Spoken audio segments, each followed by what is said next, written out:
You all open all your three eyes and manifest the powers of Mahasadashiva. Om Nithyananda Paramashivoham.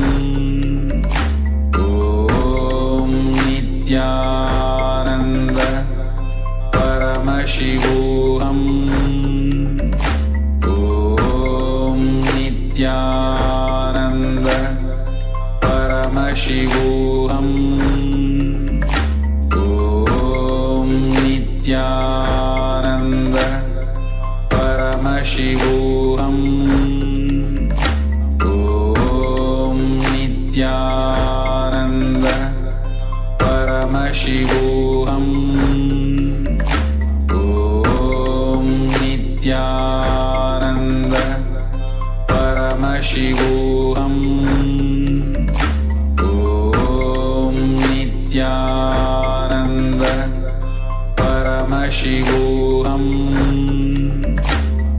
Om Nithyananda Paramashivoham. Om Nithyananda Paramashivoham. Om Nithyananda Nithyanandam Paramasukadam Kevalam Jnanamurtim Dvandvatitam Gagana Sadrisham Tattvamasyaadilaksham Ekam Nityam Vimalam Achalam Sarvadi Sakshibhutam Bhavatitam Trigunarahitam Sadgurum Tam Namami. Nithyanandam, we offer our humble obeisance, our humble pranam at the divine lotus feet of the Supreme Pontiff of Hinduism, Jagadguru Mahasannidhanam, His Divine Holiness, Bhagavan Nithyananda Paramashivam. And we welcome all of the viewers across the world. For those of you tuning in for the first time, welcome to Kailasa's Nithyananda TV, the official TV channel for Sri Kailasa, the only and greatest Hindu nation in the world and the great enlightened civilization. Sri Kailasa is a Hindu nation revived by His Divine Holiness Bhagavan Nithyananda Paramashivam, whom we fondly refer as Swamiji. For millions across the world, he brings us this simple yet powerful way to experience and live enlightenment, reviving the techniques and instructions given to the world to live enlightenment by Paramashiva, the primordial divine embodiment of consciousness, and mapping it to the modern day user for our modern day needs as well. It's at this time every single day that we gather for the Nithyananda Satsang, the most awaited part of our day. Whether we are waking up in the morning or we are getting ready to go to the bed, no matter what time zone we might be in, the Western time zone, the Eastern time zone, no matter what country we're from, no matter what language we speak, this is the time that we tune in to the Nithyananda Satsang on Kailasa's TV, coming to you on so many different platforms across the world. It's at this time that naturally an alarm goes off inside of us, a sweet alarm, telling us to align back to our ultimate goal in life, the goal of enlightenment. There are millions of us across the world who recognize that our life is beyond any superficial materialistic goal, such as having a happy relationship, having a success in career. Even though all of these are important and there's no understating the significance of each of these in our lives, for all of us, there transcends a goal that is beyond all of this, beyond all these superficial materialistic needs or wants that we might have in our life, something that transcends our everyday life, and that is a deep yearning, a seeking for something beyond, for enlightenment. Enlightenment has been spoken about so much over the last few years, and the breakthrough in the definition for enlightenment is not experience in your life that nirvikalpa samadhi, that space of thoughtlessness, no mind, no frustration, no conflict at all, a blissful, coexisting, beautiful life. That definition is unique only to Swamiji.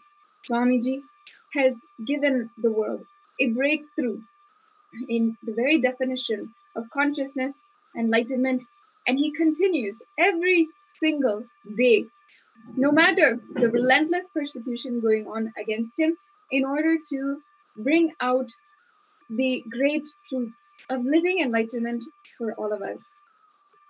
So, without further delay, let us take this time during our morning satsang, during the Brahma Muhurta time, in order to share the Nithyananda satsang that we have today. You can share this link on our social media platforms on Facebook, YouTube, Twitter, on Instagram, Tumblr, and any social media platform.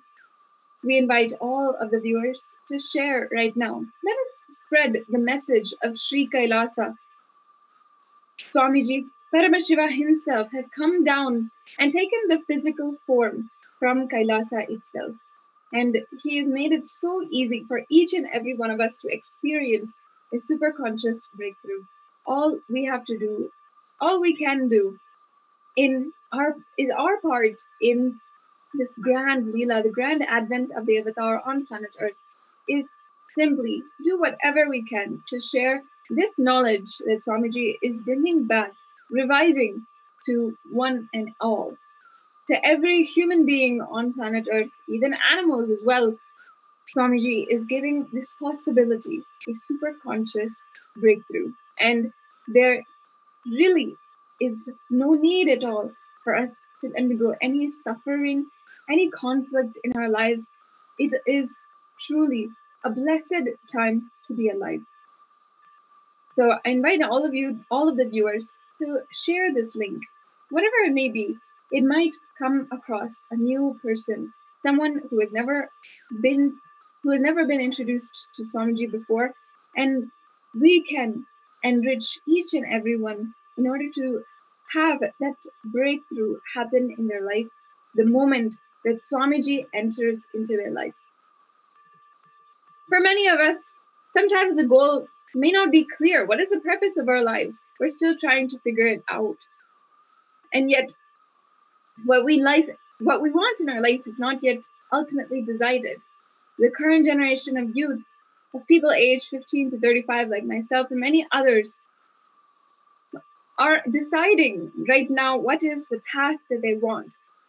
They may desire success in their career, a steady and impressive education. They might desire happy relationships.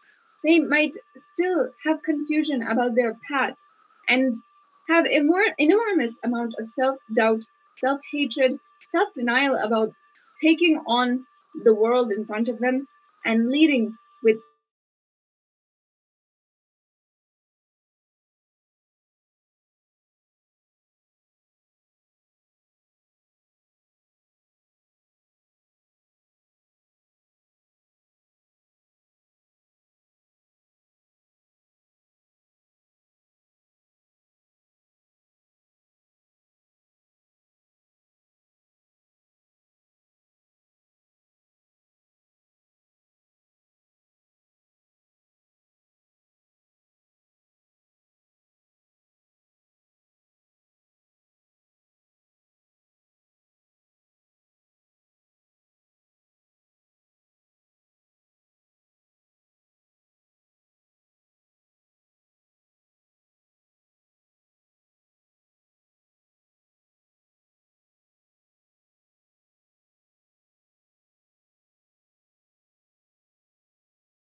Paramashivoham. Om Nithyananda Paramashivoham. Om Nithyananda Paramashivoham. Om Nithyananda Paramashivoham.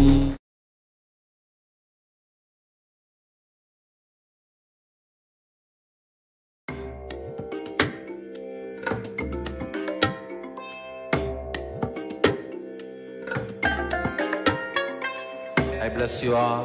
Let you all open all your three eyes and manifest the powers of Mahasadashiva. Om Nithyananda Paramashivoham.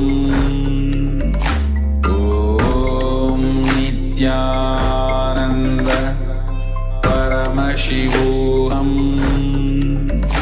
Om Nithyananda Paramashivoham. Om Nithyananda Paramashivoham.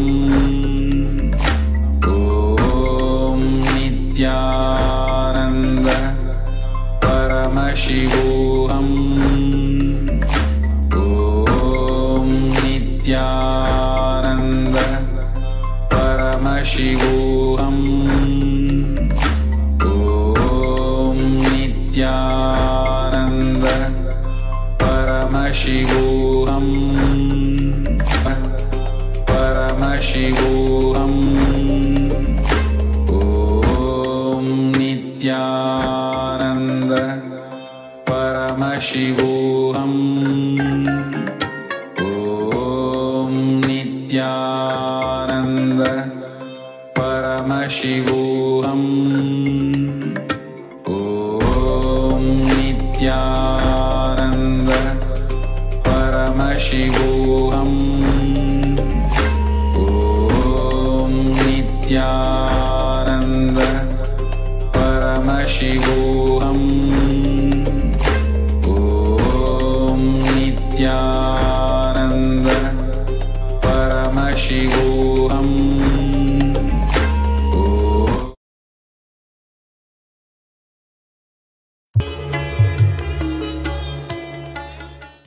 Nithyanandeshwar Sadashiva Samarambam. Nithyanandeshwari Adi Shakti Madhyamam. Asmadacharya Paryantam Vande Guru Paramparam.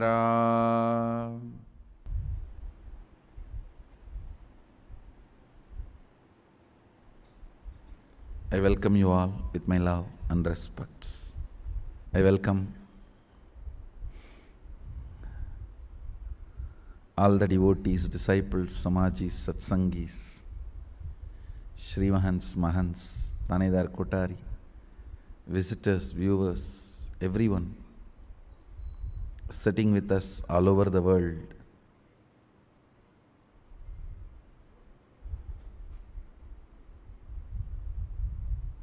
Through Nithyananda TV and two-way video conferencing, having Nayana Diksha.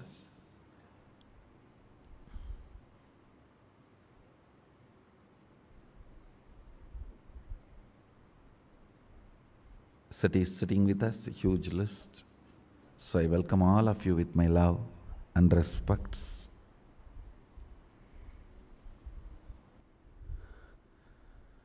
Today, getting ready for Mahasadashivoham initiation.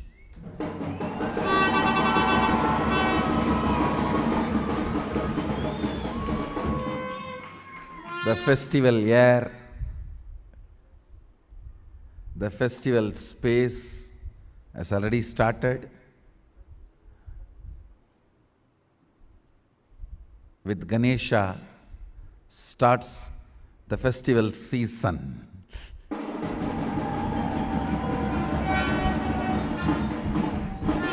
Ganesha has brought the festive spirit and season, and the whole energy is different now, getting ready for Paramashivoham.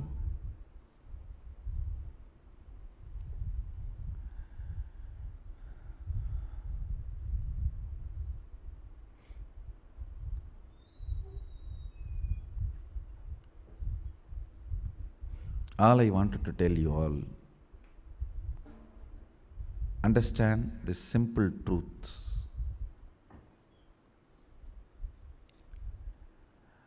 Unless we do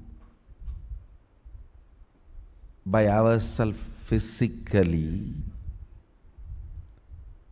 we will not be able to cognize in our depth, and we will never be able to make others do. Listen carefully. Whether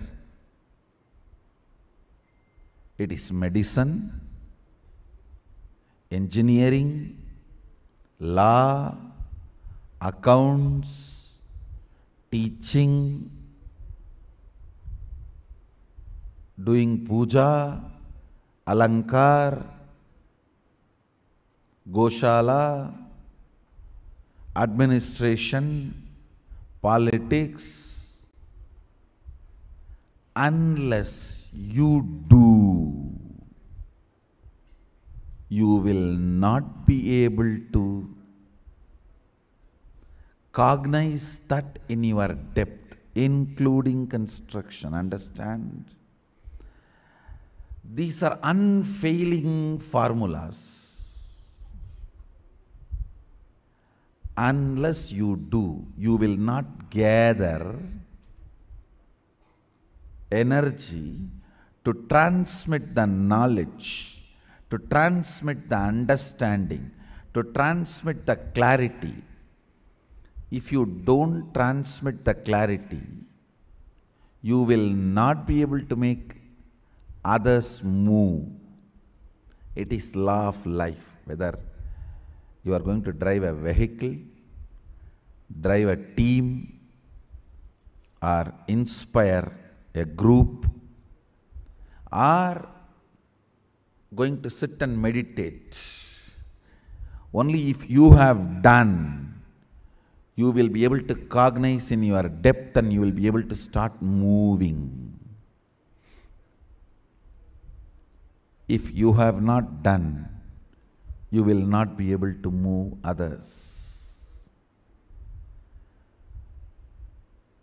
All failures is when you have not done and you are trying to move others. When you have not done and you are trying to move others,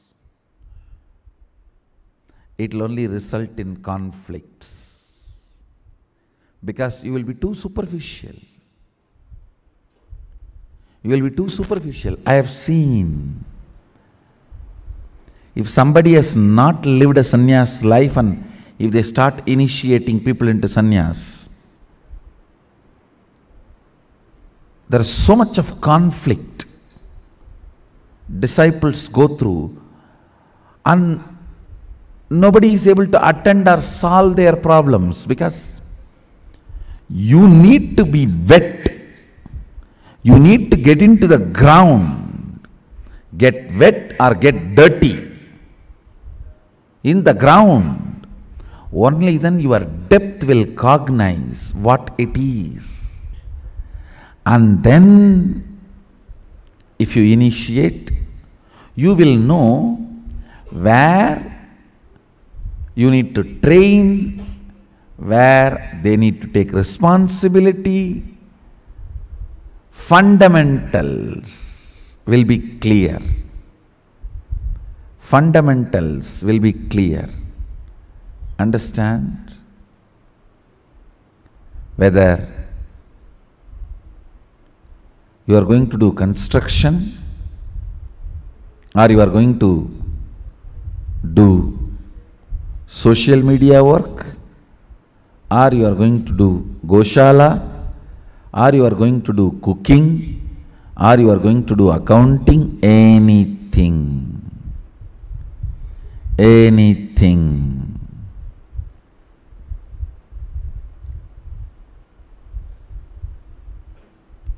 Unless you do it, you enter into the scene, you do it on your own and cognize it in your depth, you will not be able to make others do. Understand this fundamental principle. I am seeing in our Sangha, whatever I have done it personally, only that I am able to make others do.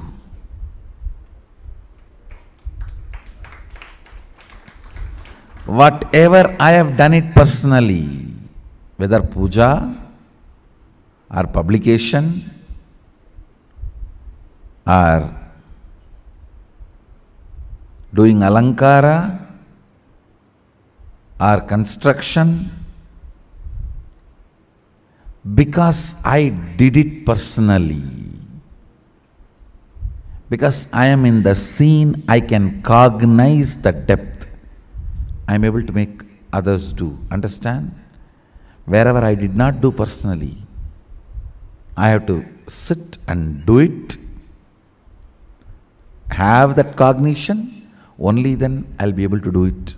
I'll be able to make others do it. When you are doing hard work, your brain evolves a method to do it very easily. That is called smart work. Smart work can never be taught. It has to be picked up by you while doing hard work. It's the law of life.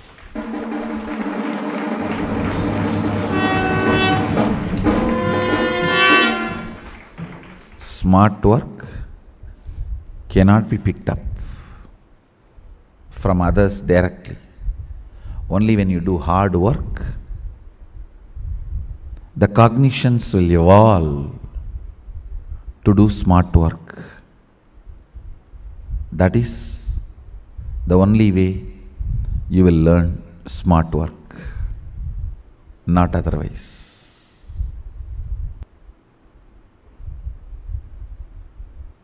Let's start the celebration of Mahasadaशिवोहम.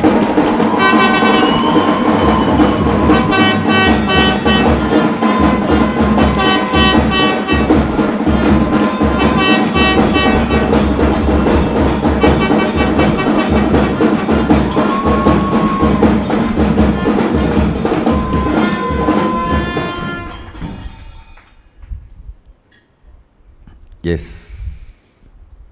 With this, let's get ready for the celebration. And today get ready for the next level initiation.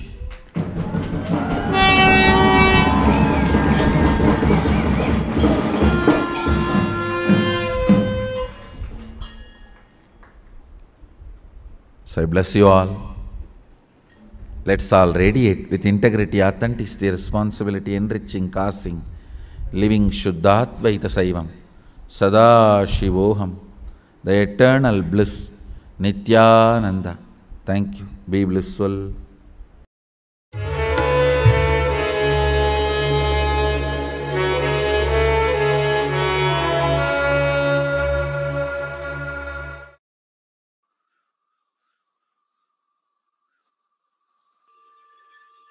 Nithyanandam, completing for the technical errors on our side. Over the last few months, we have been seeing continuously how Swamiji has been revealing to us more and more about the time that we are living in, the Pralaya, literally what's going on right now across the world with so many people having tragic circumstances in their lives, experiencing for the first time a extreme amount of grief, tragedy in terms of death, sickness, famine, or natural disaster. This is what in Hindu scriptures and what Swamiji is telling us today is what's called the Pralaya. Pralaya is a Sanskrit term for a dissolution that happens once every few thousands of years. This is a large scale dissolution happening. Swamiji, in Swamiji's own words, it is the Aghora Tandava of Paramashiva happening all over the world. As we know, coronavirus, the COVID-19 sickness, has affected many hundreds of thousands of people, literally by taking their life away, by taking their family members away, by affecting the families and the relatives, literally across the world, so many different people. And not just by sickness, but also the government shutdown, the economic collapse, famine that's going on. The coronavirus has led to a snowball effect of different extreme amount of events, incidences that really impact our ways in more than just one way. In that way, Swamiji is saying that 100% of humanity is affected by coronavirus. Whether or not you have gotten the disease or the sickness is there, you are still in some way affected by it. And that is what we call the Pralaya, that happening at this moment of time in our history, in the history of life itself, the happening of a great dissolution, a great amount of destruction. In the Kurma Purana, one of the historic scriptures of Hinduism, by sage Vyasa, one of the great enlightened incarnations, it describes 4 different pralayas: the Naimitika Pralaya, Pratikarta Pralaya, Atyantika Pralaya, and Nitya Pralaya. The Kurma Purana has described and foreseen the future events, the ways that Pralaya manifests. And this is not the first one that we've seen. In Hinduism, we recognize that every few thousands of years, Pralaya happens, where a huge amount of destruction happens.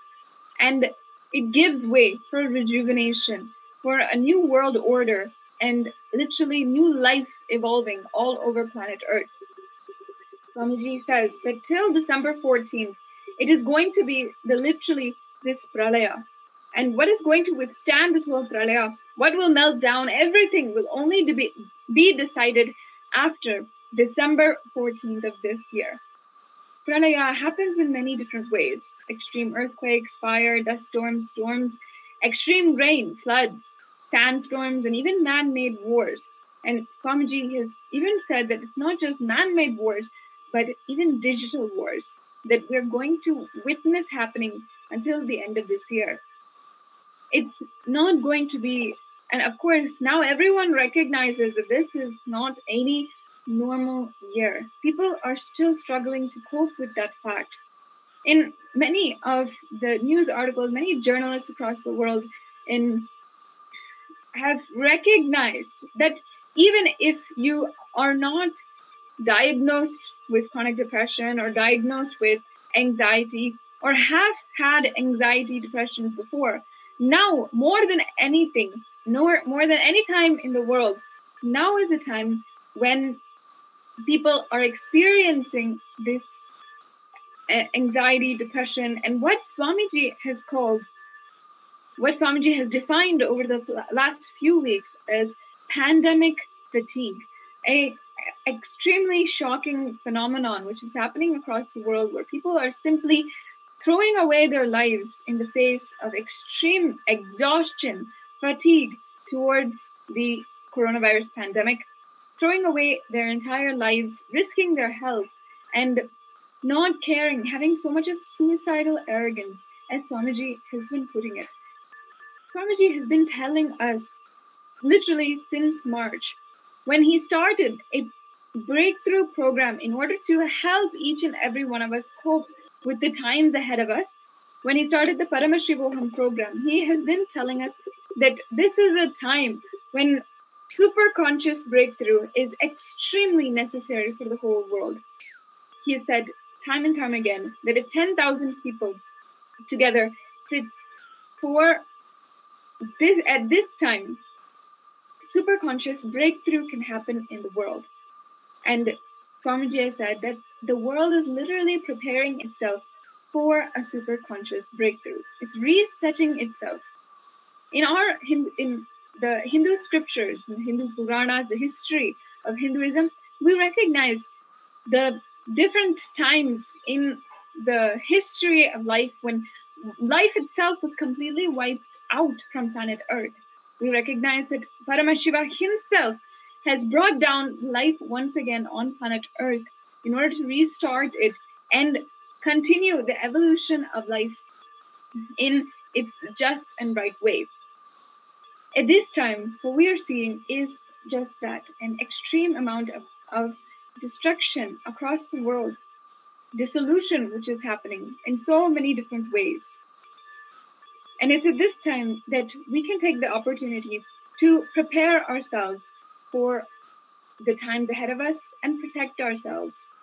Swamiji said that he is creating the Manu ship, the ship which is going to help us sail through this time in our lives and help us not only survive the Pralaya and be living afterwards, but also have a super conscious breakthrough in this time. Let's now understand from Swamiji himself about this Pralaya and see what is the good and the great news about what we can do during the Pralaya if we know Swamiji is there. This Pralaya, which is happening now,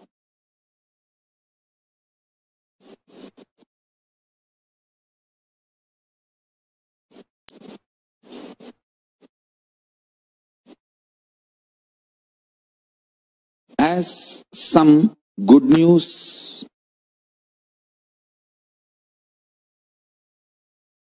some great news.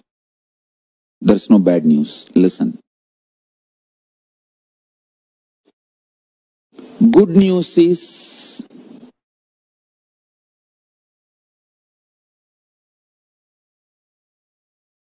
your mental setup, the mind you built,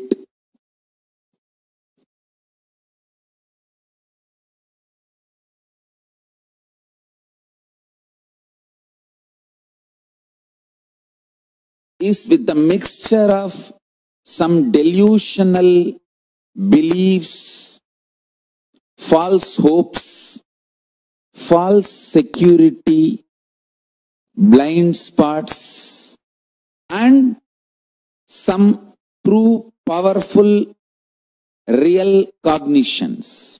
Understand? Your mind is mixture of both. I should say,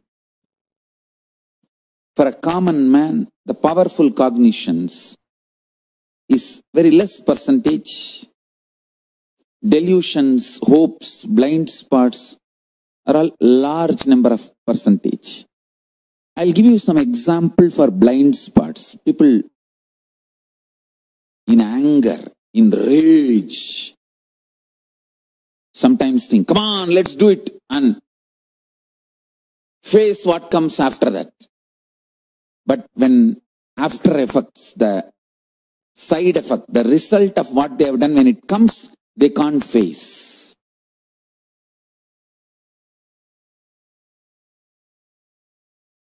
That is what I call blind spot based mental setup. Sometimes people make decisions arrogantly.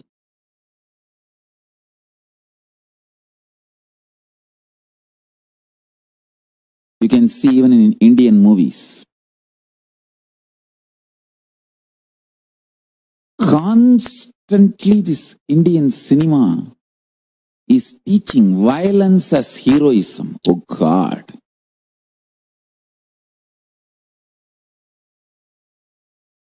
So much violence is not required to run your life.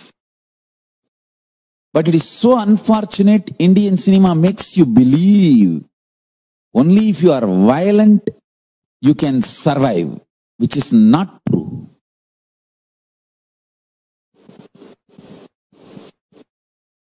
raising the negativity, friction among the human beings and encashing the cheap emotions, triggering the cheap emotions and making money. Most cheapest business.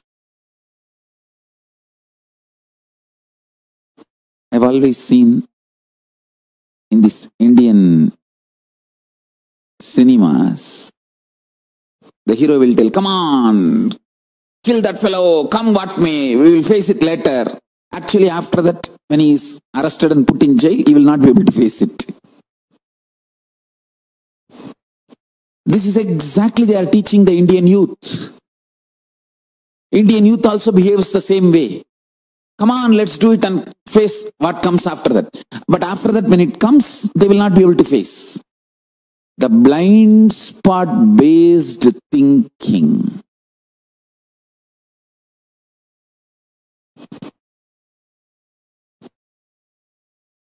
Listen. All this blind spot based thinking,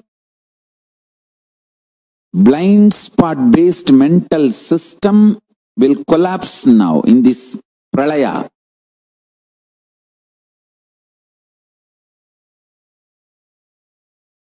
Actually, non-violence is the real heroism. We should teach our next generation how to take the non-violence and blissful coexistence to your core level. All this violence-centric heroism and violence-centric hero worship stories, everything should be moved away from the next generation. Violence should not be taught as heroism.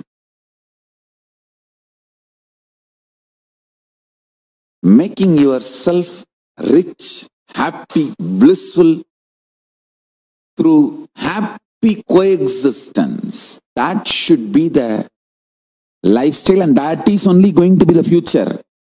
Youth is not going to believe anymore this violence instigating ideologies.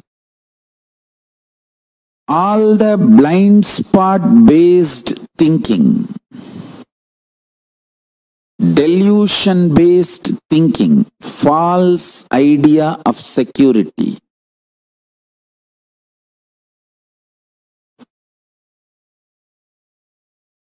All this will melt down. All this will melt down. The earlier you remove all this from your life, great for you. Human beings will understand the need for consciousness-based lifestyle through this Pralaya, and earlier the human beings understand, quicker they will sail through this Pralaya, which is happening now.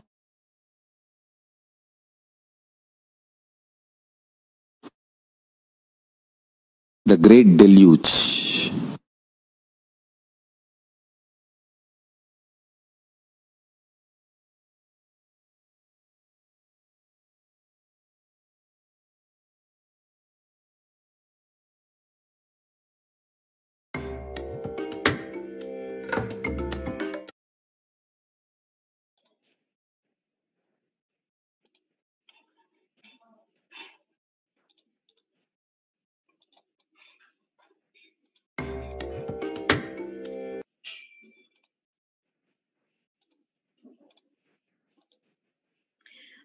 aspect of the Pralaya that Swamiji has talked about is the famine, which is affecting the world so much across the world. Millions are really experiencing a true drought and lack of influential resources in order to have food.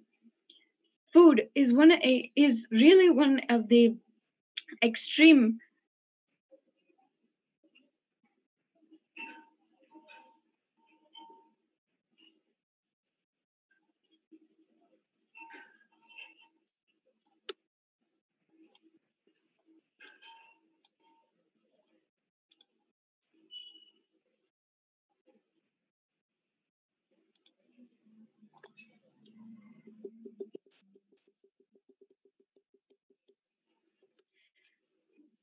Sorry for that technical glitch.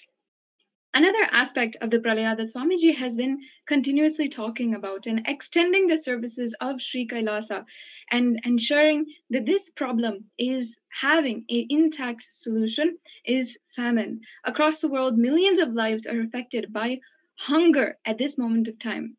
The Secretary General of the United Nations, Antonio Guterres, issued a statement earlier this year about world hunger. He said that the number of people battling acute hunger and suffering from malnutrition is on the rise yet again. In many places, we still lack the ability to collect reliable and timely data to truly know the magnitude and the severity of the food crises gripping vulnerable populations. And the upheaval that has been set in motion by the COVID-19 pandemic may push even families and communities into deeper distress. At this time, the immense global challenges, from conflicts to climate shocks to economics to instability, we must redouble our efforts to defeat hunger and malnutrition. This is crucial for achieving the sustainable development goals and building a more stable and resilient world. We have tools and the know-how. What we need is a political will and a sustained commitment by leaders and nations. This report should see as a call to action in the face of this shocking global famine that we have seen across the world, and for the last several days has seen the numbers and the gross extremes to which many people are facing a famine in many places across the world. The Supreme Pontiff of Hinduism, Swamiji, has given several guidelines and inaugurated different organizations in order to help each and every one of us during this time, help reduce the effects of the famine, and protect each and every one of us. Let's now understand the Supreme Pontiff of Hinduism's guidance for the world during this global famine.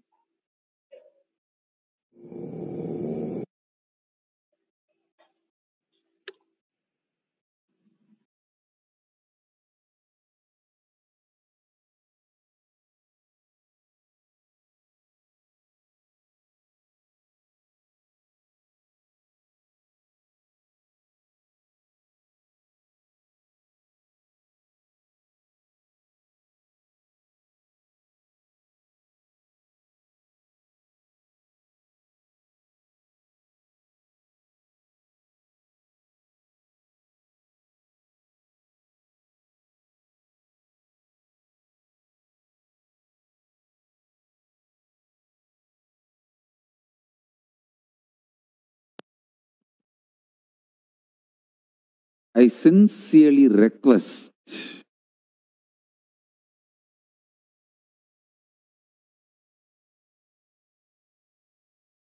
all the decision makers, leaders, people who impact society. I request all of you, our first priority is to protect people from hunger and extreme poverty. Let us not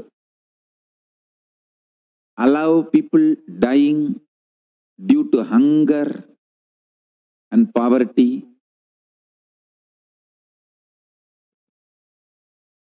surely we will all come out of this Pralaya, this pandemic,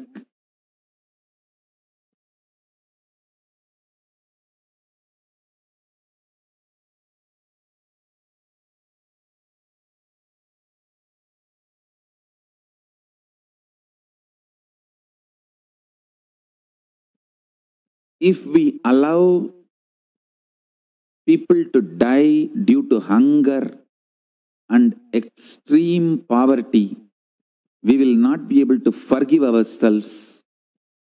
So, I request all the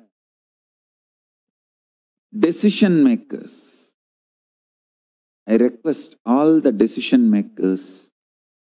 world leaders,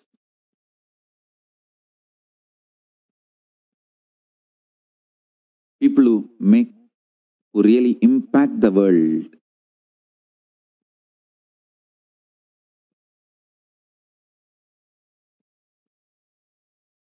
please, let's all join hands and alleviate, remove poverty and hunger. Already the international organizations are predicting large number of deaths due to hunger.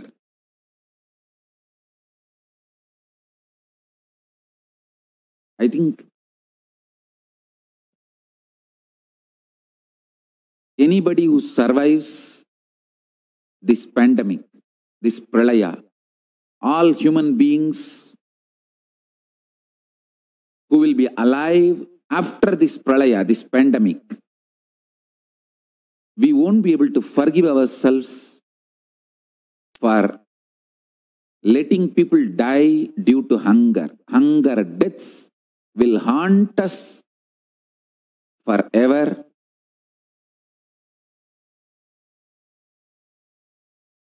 Let's not allow hunger deaths.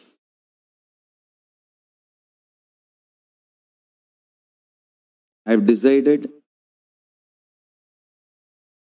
to organize ourselves.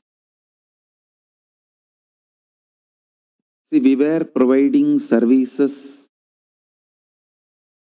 from Kailasa through various ways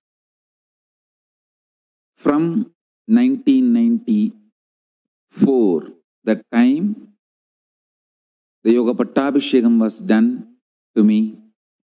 From that time, my gurus have ordained me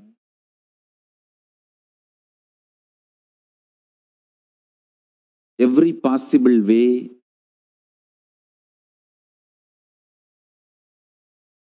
we are continuing the services for humanity. Now let us organize ourselves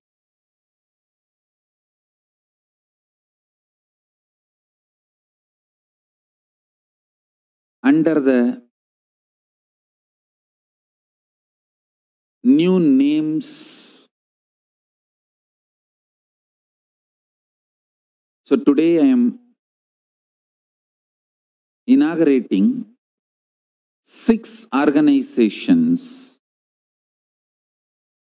We will organize all our activities and services under these 6 organizations. The first one will be Saffron Om, which will focus on working for world peace, conflict resolution, religious freedom. Second, Red Om, which will be mainly providing relief work. Through this Red Om, now we will start working on removing hunger and poverty all over the world, especially the countries where hunger is expected to kill millions of people As per global organizations' predictions and report, through the Red Home, we will be providing relief work during natural calamities or man-made calamities. Natural calamities like cyclone, tsunami, and man-made calamities, wars. In every situation, we will provide relief.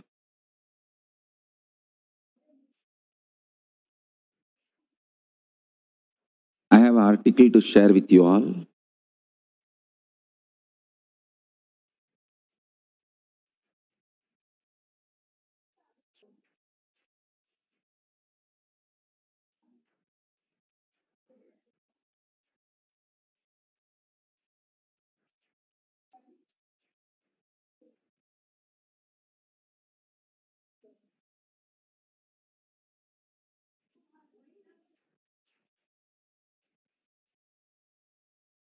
Swamiji promotes a sustainable, organic, cruelty-free vegetarian diet as the key to restoring ecological balance and maintaining human health without the use of pharmaceutical products. In doing so, he has healed thousands of people from various diseases and improved the quality of their lives. Swamiji and the community that follows him in an indigenous minority community called the Adishaivite minority tradition. The short version is ASMT.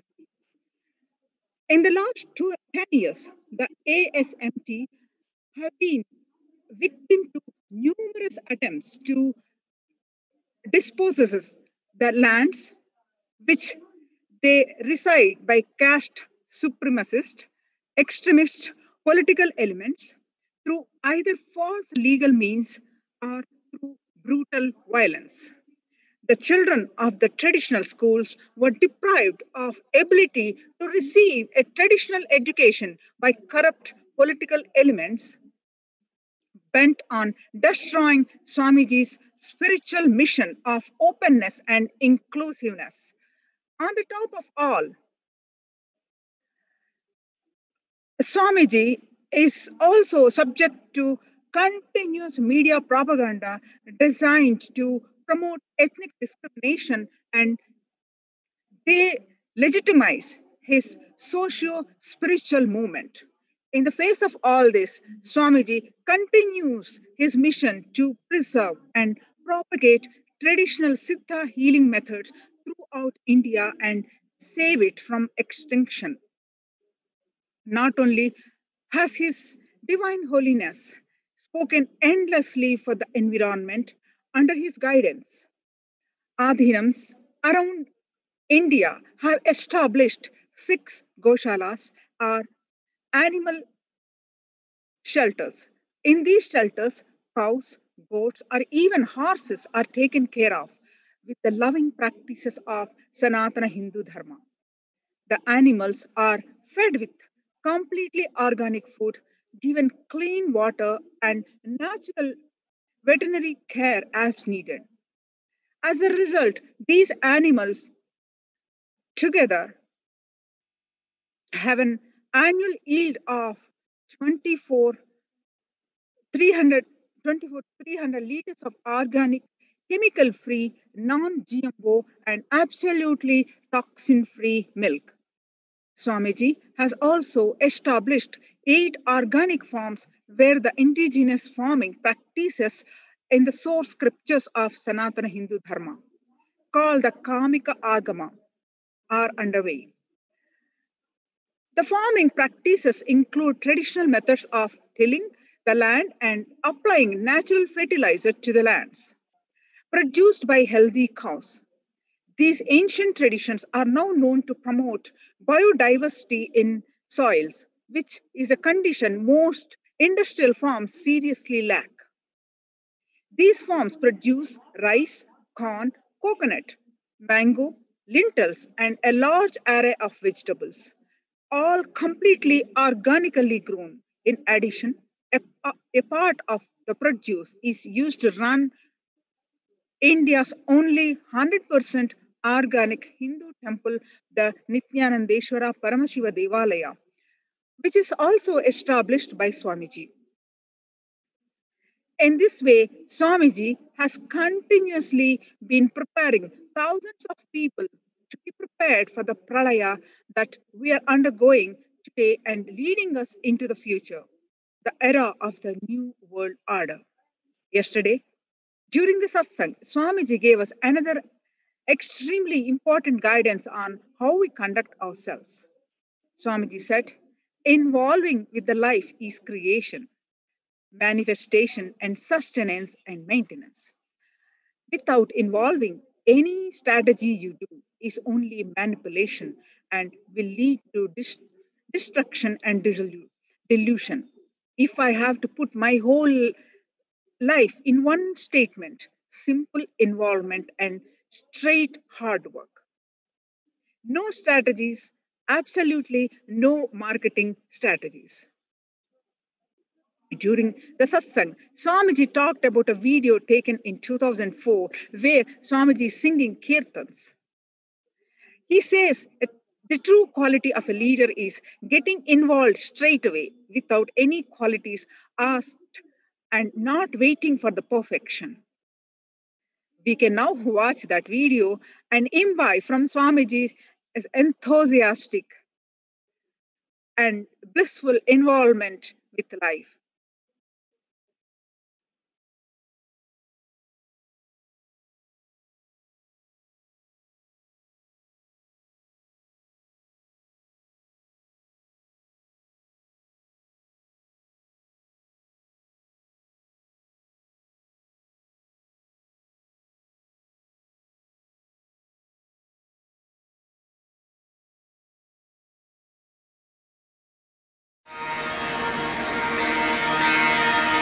Jai Ganesha, Jai Ganesha, Jai Ganesha Deva. Ganesha, Jai Ganesha, Jai Ganesha Deva. Mata Jagi Parvati Pita Mahadeva. Ganesha, Jai Ganesha, Jai Ganesha Deva.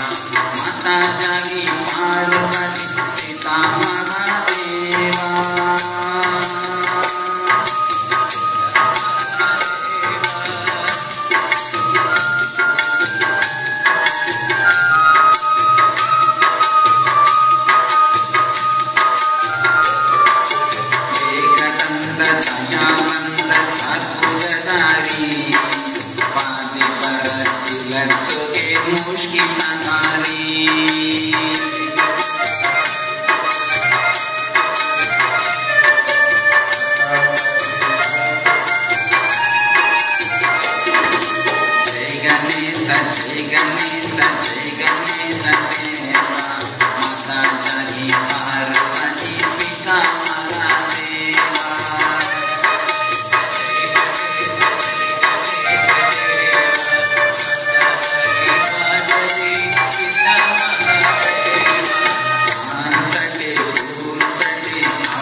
bringing super consciousness breakthrough to ourselves and the whole humanity, Swamiji gave us one instruction. Let's get involved with E-Kailasha. Swamiji declared, E-Kailasha is the message from Paramashiva for all of you. Not only to sail through this Pralaya, to have a super consciousness breakthrough. What do I mean by the word E-Kailasha? Swamiji narrates the enlightenment ecosystem. Literally, enlightenment itself in your home, wherever you are. If you cannot come to Kailasha, it is okay. Kailasha can come to you. Kailasha coming to you is E-Kailasha. Literally, enlightenment, power manifestation, and Paramashiva, everything served to you without you even moving out of your couch. Swamiji funnily says for couch potatoes. So E-Kailasha is a solution that Swamiji has guided each and every one of us to protect ourselves from the Pralaya and its effects, such as the pandemic fatigue. You can become involved with your local Sangha for waking up at Brahma Muhurta for yoga, doing puja together, and watching satsang, and doing power manifestation. Swamiji says, the power of satsanga can raise you to Kailasha directly. Whatever knowledge, he says, whatever knowledge I received from my gurus, perfected by living and manifesting it, and perfecting the science of teaching, and teaching it to millions of people from all countries, religions, gender, color. This whole science coming customized to you. Free of cost is E-Kailasha. We were providing this service for many years.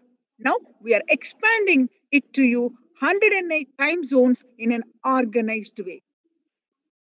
If you want to sign up as an E-Kailashavashi, you can register now at kailasha.org/E-Kailasha. That is, I'll spell it out. KAILAASA, kailasha.org/E-Kailasa. KAILASA. For this Pralaya, Swamiji has guided us that we must infuse intense consciousness, peace inside you and into the whole world. That is the only thing we can do, especially now. The only thing all of us can do is bring more and more unclutching and more shanti, peace through unclutching. Unclutching is the space of complete restful awareness, where you are not clutching to any thought, emotion. Most of us are prisoners of our past. We repeat the behaviors we are familiar with. The results in the feeling that life is repetitive and boring, that we never experience anything new. When we unclutch, every moment becomes fresh and exciting and filling with possibility. When you are not transferring the stress and load created by one thought to the other thought, and carrying that load constantly, clutching one thought to the other. Usually, you transfer the load and stress you create from one thought to the other and other thought to the other. And when you're constantly transferring these emotions to that thought, to your inner space become insensitive, loaded with so much of emotions. It naturally sinks into depression, restlessness, boredom, and all negative emotions. Unclutching is not connecting one thought and the other thought and carrying the same stress and emotions. When you unclutch, you stop carrying the stress and negative emotions from one thought to the other thought. And when you don't carry that stress and suffering, negativity, pressure, restlessness from one thought to the other thought, naturally you experience peace inside. Many of us may still have questions about unclutching. They may not yet think this as the ultimate technique for them to run their lives. Those people may think that they need thoughts or they need the mind to function in their lives. The global Akhanda Nirvikalpa Samadhi Jnana Yajna was in the 78th day to give the world a super consciousness breakthrough to heal the world from COVID-19. People from 50 countries continuously radiating the space of Paramashiva by practicing the unclutching meditation 24 hours a day, 7 days a week, starting from 13th May, Indian Standard Time. 81 people, 81 people sessions from 4 languages around the world from 50 countries, and today registered 4,860 minutes for peace. Every language started with chanting the Mahavakya for 1 hour, and then Upanishads and Bhagavad Gita for 1 hour, and then hours of straight unclutching. If you would like to join this movement at any given time, you can join the movement from this link, http://kailasha.tv/minutes for peace.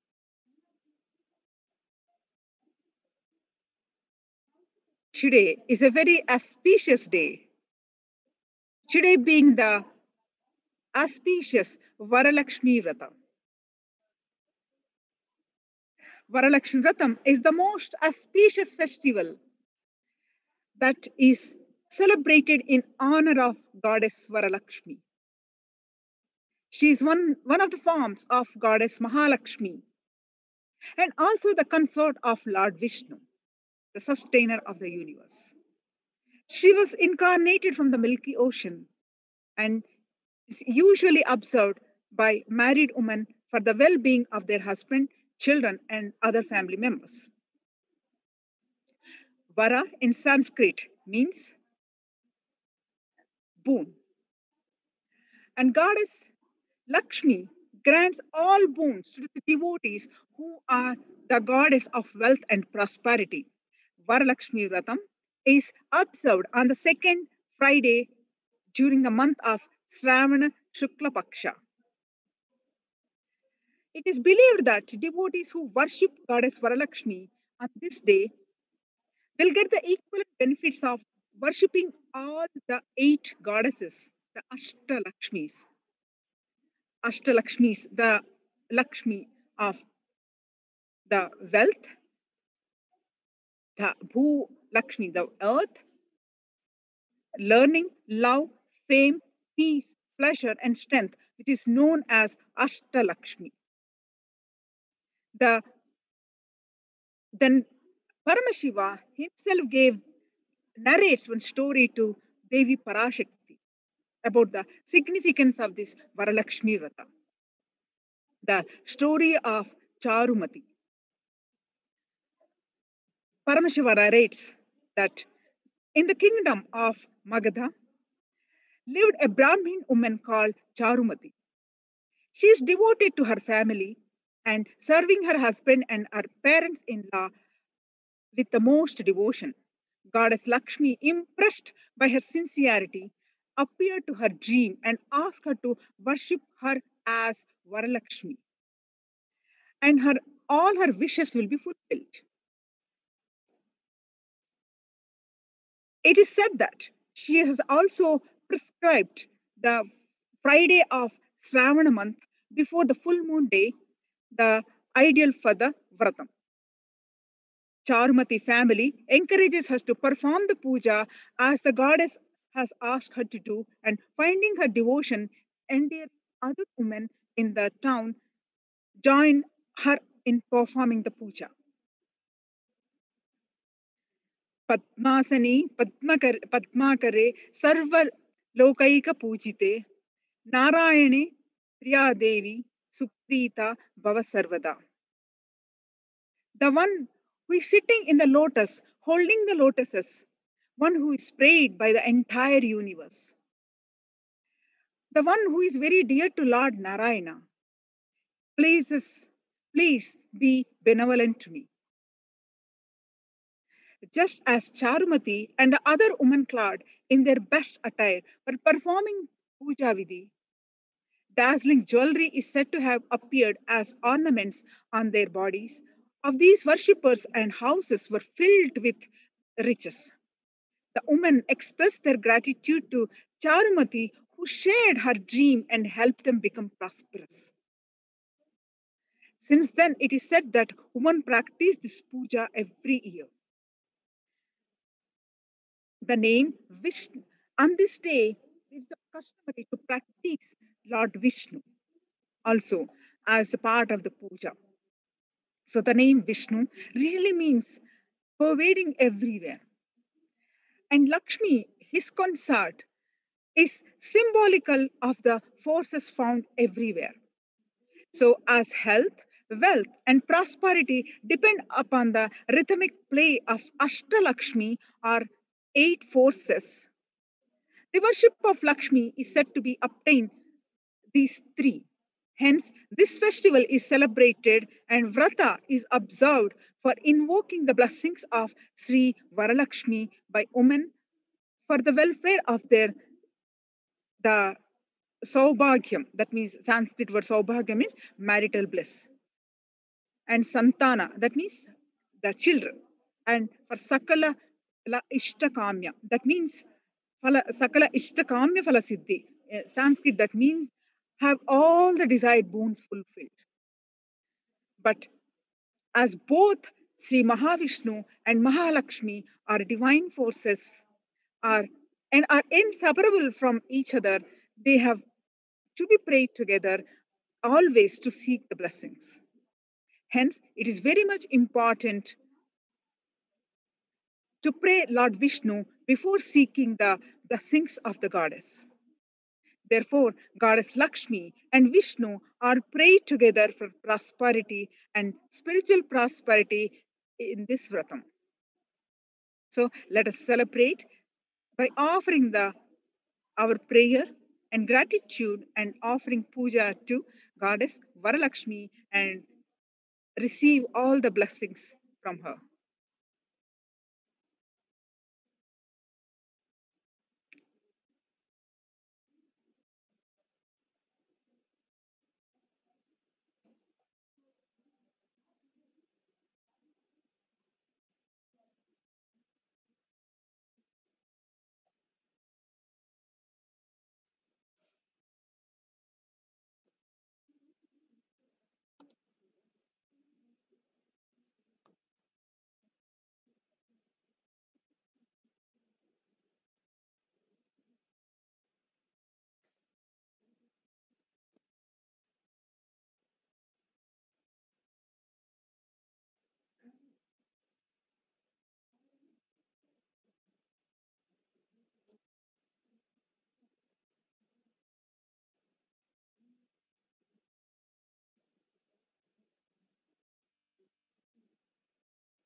Over the last few days, we have been exploring into the autobiography of the Avatar.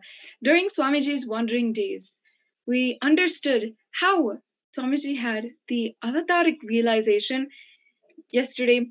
In the year 2000, Swamiji had the divine avataric realization where he started to fervently and intensely have and make the conscious will to revive Sri Kailasa. After he had that conscious will, he started to conduct rituals around the South India and many different places in Tiruvannamalai, Erode, in order to establish that conscious will, the Satya Sankalpa for reviving Sri Kailasa. The first real settlement, the first Sri Kailasa of the Avatar is in Tiruchengode, in a village called Avatipalayam, in the banks of the sacred Kaveri River in Tamil Nadu, South India. It was a place called Bhavani Sanghamam, the confluence of three rivers. Mother Kaveri, the river which was there, wallowed in bliss as she saw the Avatar settling on her very own banks. It is here that Swamiji established the Adi Nithyanandeshwara temple, the first temple of the nation of Sri Kailasa. And it is here that he had his first public satsangs, spiritual talks, gatherings, meditation programs, pujas, and homas. People reached out to Swamiji and he reached out to people in the surrounding villages, sometimes even riding on a bicycle all the way to a remote village in order to heal a devotee. The Avatar entered Avatipalayam in Erode and rested his body for a few days in the piece of land that had a small four-pillared structure in it. In his vision, he saw a temple similar to Kashi Vishwanathan temple that would be established here. The father of the landowner was Pongiyana Ghoundar, who was actually no more. The four-pillared structure was his samadhi. The owner was actually suffering from a very deadly skin disease that had defied all the medication that was available to him until then. One day, Pongayana Ghoundar appeared in his dream and told him that a sadhu was resting on his samadhi on their land and that he should take healing from them for his skin disease. The owner rushed to the samadhi of his father and beheld the Avatar, Swamiji, sitting there. Swamiji gave him a handful of sand from the samadhi to apply on the skin. As one of the early healing miracles of the Avatar, the owner recovered completely. And in gratitude to Swamiji, and recognizing that he literally is Shiva himself who has come and blessed him, he donated the piece of land to the Avatar. And he did not want Swamiji to move from there at any time any further.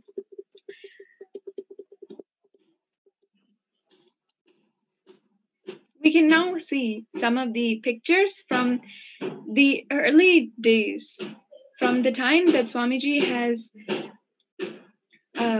inaugurated the Adinam in Tiruchengode.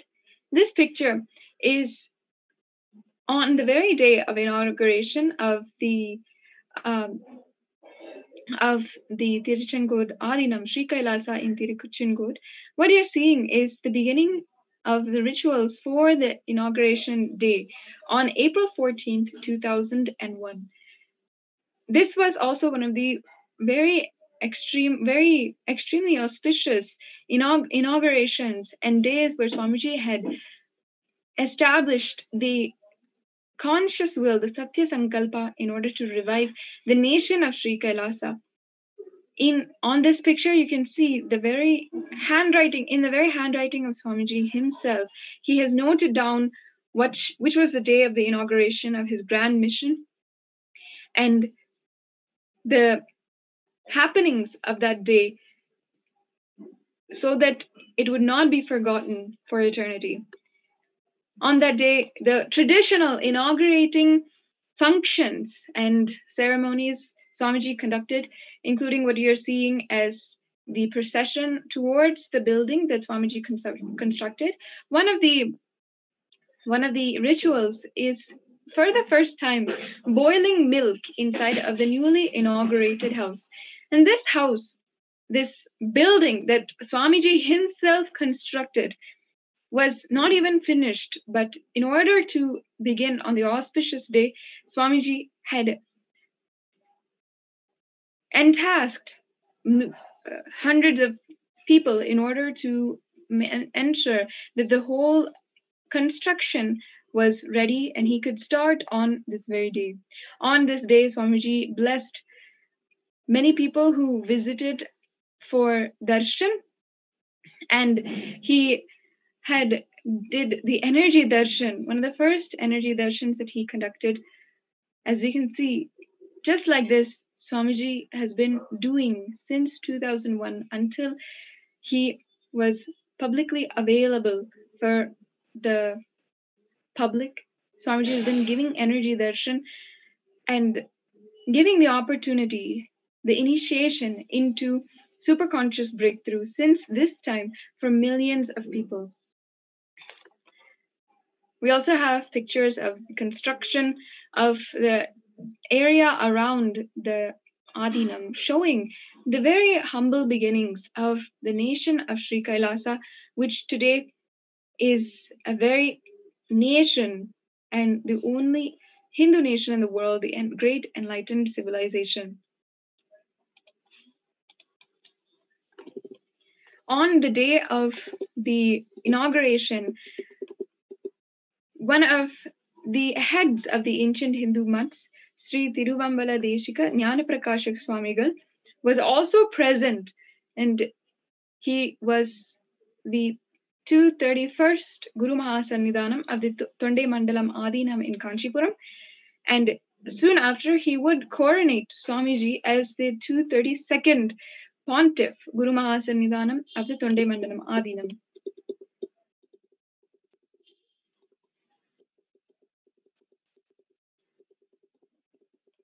This was the very first construction that Swamiji had inaugurated.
Guided by the divine vision of a sacred banyan tree which was revealed to Swamiji in the year 2001, he tasked several of the people living around him at that time to go to a place called Bidadi, to Bangalore in Karnataka, India, which was in a different state, where Swamiji did not even know the language or the place of that area, but he knew that there was a banyan tree located there, and that is where Paramashiva revealed that he should establish the headquarters of the entire mission of Sri Kailasa. After 1.5 years, the devotees were able to find and achieve the land of the banyan tree, the sacred banyan tree, the Kalpa Vriksha, which Swamiji says that is the very tree under which Bhagavan Paramashiva and Parashakti had revealed the Agamas, and Paramashiva later had revealed the Upanishad to the rishis, the Sapta rishis.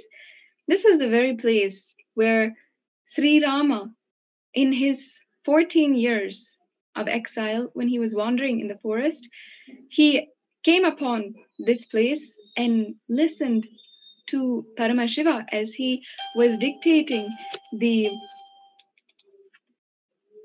Muktikopanishad. Later, after the Pattabhishekam, Rama came to this very banyan tree and told to Hanuman what we know today as the Muktikopanishad, the 108 Upanishad, which he first heard from Bhagavan Paramashiva himself in this very place.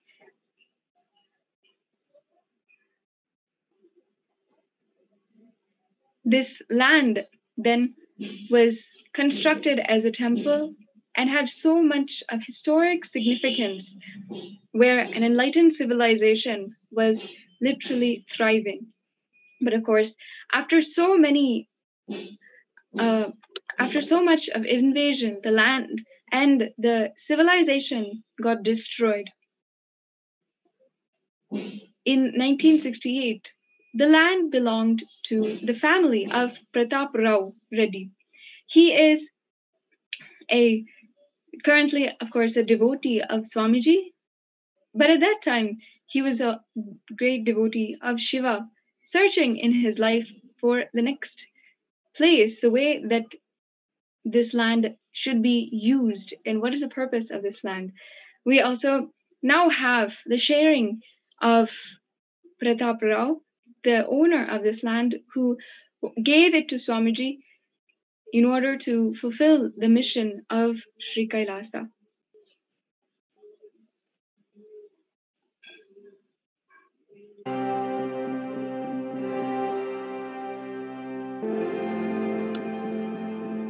Okay, I'm here now back after about 2-3 years because I wasn't well. My association with this tree started in 1968 as a small boy. And in 1969, Radhakrishna Swamiji came and told us that this place is a very holy place. So you shouldn't be playing under this place. You shouldn't be jumping on the tree. Because which we used to do in 1968 as small boys. So after that, we have started the pujas every week on Mondays. And it kept on going on till I handed this place over to Swamiji to further develop it. And today you can see what it is. So this I gave to Swamiji in 2003. So till then I was associated with this tree. Every week we used to come here and have a puja. Every year there was prasadam for all the surrounding villages around here. That was a yearly affair. And we have seen a lot of things happening under this tree from time to time. And a lot of people also have witnessed it and told me that a lot of good things happen when you come here and pray every Mondays. So we had the puja going on every Monday without fail. And even I have witnessed a lot of happenings here. And I've witnessed, personally I've also witnessed a lot of things. In fact, whenever I had problems, I've always come back to under the temple, under the tree and prayed. And my things have vanished within a week. But the next Monday, my problems were solved, so I can come back and thank Munishwara for it. And there are many such instances like that, which has gone on. In fact, my brothers also used to come here and do that. And in 2003, my brother met Swamiji in Bangalore for the first time. And after a couple of weeks, he told me that this Swamiji is here in Bangalore, why don't you come and see him? So then, before I could see him, the next morning they were here on the farm, early in the morning. And Swamiji said, this is the tree that I have dreamt of and all that. So I said, Swamiji, from here onwards, this tree is yours from now. So my association with Swami started from then, from that moment. And from there I've seen a lot of changes and a lot of things happening. And like Radhakrishna Swamiji had said in '69, that this place will be world famous, I am seeing it today. What was predicted in 1969 has come true. And there are lakhs of people whom I'm seeing from all parts of life and all parts of the world who are coming here and having the blessing of this tree. And after I inherited this part of the land apart from my everything, I used to do a little cultivation around the house.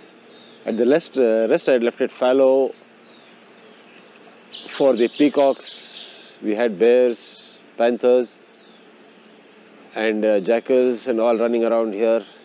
I never used to disturb them. About 2-3 times I have seen Munishwara walk by. And on one special occasion I have seen, that was about 40 years back, I have seen this whole tree light up in the night. It was like seeing it in daytime. That I have seen it once for all these years. From '68 to today, I have seen it once. Once my elder brother came and told me that such and such a Swamiji is there. He will be coming and taking over this land which I intend to hand over to him. I said, fine. We have handed it over to three other Swamijis prior to this. But it has always come back to us. So let's see, let's give it another try. I don't mind, I said. And this time when we gave it over, I think we handed it over to the right Swamiji. And from then onwards, there's no looking back. It has become an ashram and a holy place for what it was always. Swamiji to come here. Because even though we handed it over to 3 other Swamijis, the land came back to us. So when I handed it over to Swamiji with a little apprehension, but what my elder brother said was right, that this Swamiji will take care of it and he will do it. And as you see, it's happening. And when the first time I went and met Swamiji, my brother was telling that his classmate from school had told that Swamiji, one certain Swamiji is looking around for a tree like this, such and such a tree. He has been looking around it for about a year. He couldn't get exact place the thing. So when my brother told him that we have such a place, they came here and saw the place, and then Swamiji said, this is the place. And that morning when, that was the first time I met Swamiji here. So when my brother said, yes, Swamiji said, this is the tree, I instantly gave Swamiji the place then and there and said, from now onwards, this place is yours.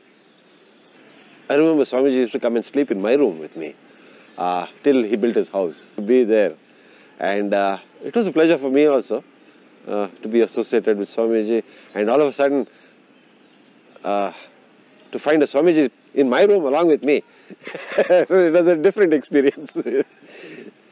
And a nice one, a very pleasant one, because early morning I used to get up, people used to come, and he used to heal a lot of people in a lot of different ways. And one thing which stands out with me was when parents brought a kid from Chennai. He used to vomit everything he ate.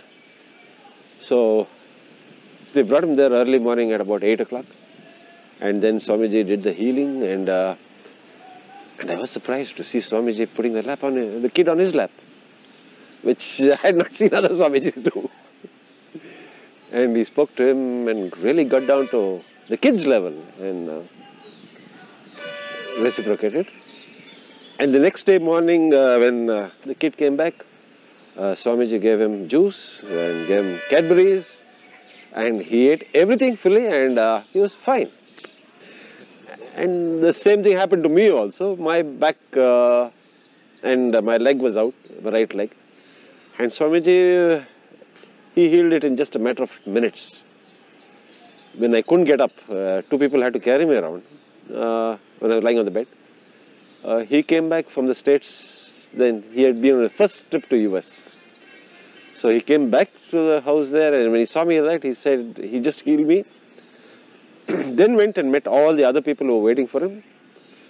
And about 2 hours later, he came and again healed me. And then I walked back to my car and drove back to Bangalore. And the second time it happened also, Swamiji healed me in just 10 minutes.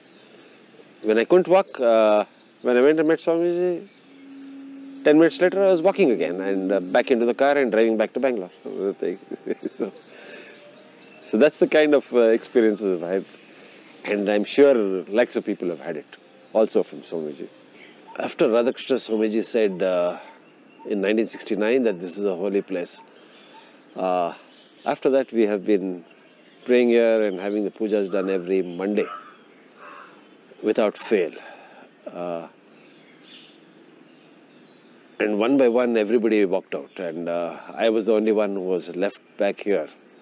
Even my brothers left it to me and walked out, but they used to just come for the puja once in a while and go. This kept on going for about 30 years.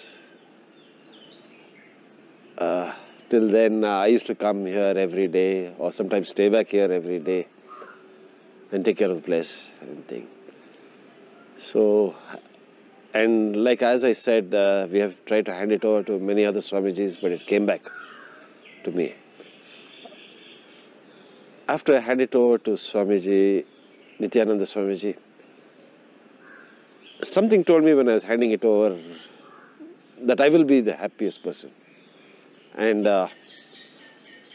it's a great burden off me, taking care of a holy place like this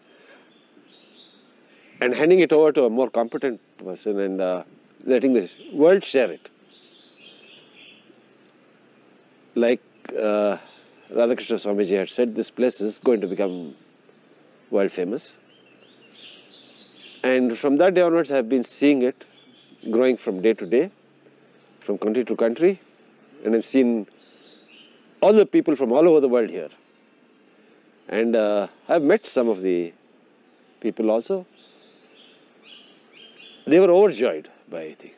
In fact, some of them have cried, saying that we feel so happy here and good thing you've done by handing it over to Swamiji. There were Munis here and a temple previously here. Probably the temple is buried under the banyan tree, which nobody knows.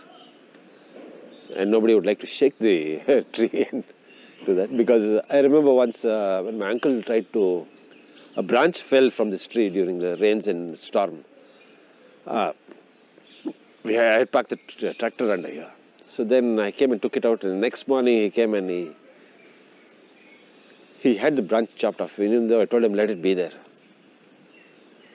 About 15 days after that, he had a stroke and he couldn't come back here. he was never able to come back to this land again. So that's when I really realized that you just cannot play here. You have to be serious about this place. So the Spiritually. Hut, the only hut you were at that time, this place is only that one hut, right? Where you stay. Where at that house there? And Swami also shared. Shared with this. So how many days, like how many months you were sharing there? What, 6 months, no? Till he built his house. So there was nothing, any other even like except that hut? No, that one house was there. It's a sheet house.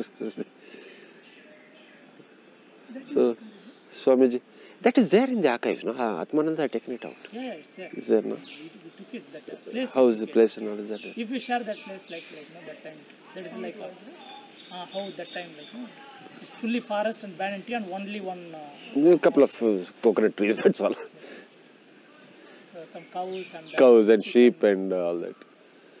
Even about this will be nice, but place was and how it's almost like. So, like everyone knows that this is a very highly spiritual, highly sacred place and highly energetic place, and some snakes used to be protected here, right? Can you share only that 2-3 lines? That is the main place. Main place. So Yes. there, we have also seen it once it lying down near the Dakshinamurti. Dakshinamurti. Only after seeing that Swami built it. Like what you used to say. No, that was there, no? At that time also. It was, the mound was there. So, after I showed Swamiji once, I think he saw the snake also there. So that is when we built, in fact, I built the base for the Dakshinamurti first. So, I went personally, selected each and every stone from another place, brought it here, had it built. And then Swamiji put the Dakshinamurti. Actually, at that time it was the smaller Dakshinamurti, which was sent to California, if I'm right. And when we used to pray and touch its feet, we used to feel a vibration, and a pleasant vibration. We could really feel the energy flow into us. I think that was the first time I had a different kind of experience, which I never felt in any other temple. Even when Muneshwara walks by, no, you can see him like how I'm seeing you in the night. You can just see him walk away, like. Especially when he's here, the place is lit up. Yeah.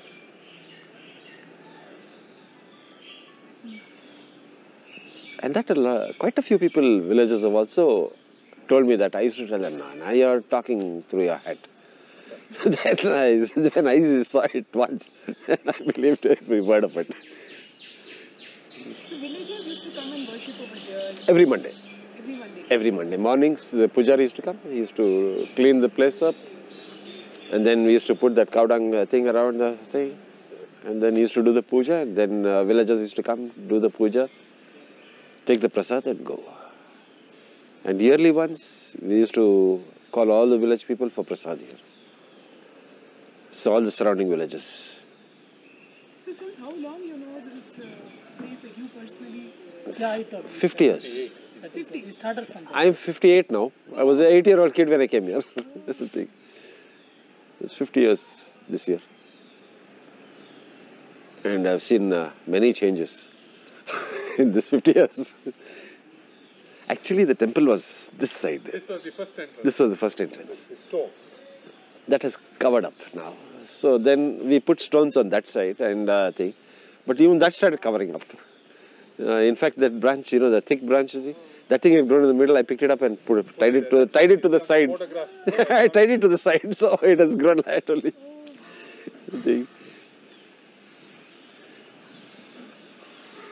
And after that, a couple of people came and told, no, you remove it and put it in different places outside. So that is when I had the Muneshwara put here and the Patanjali done there.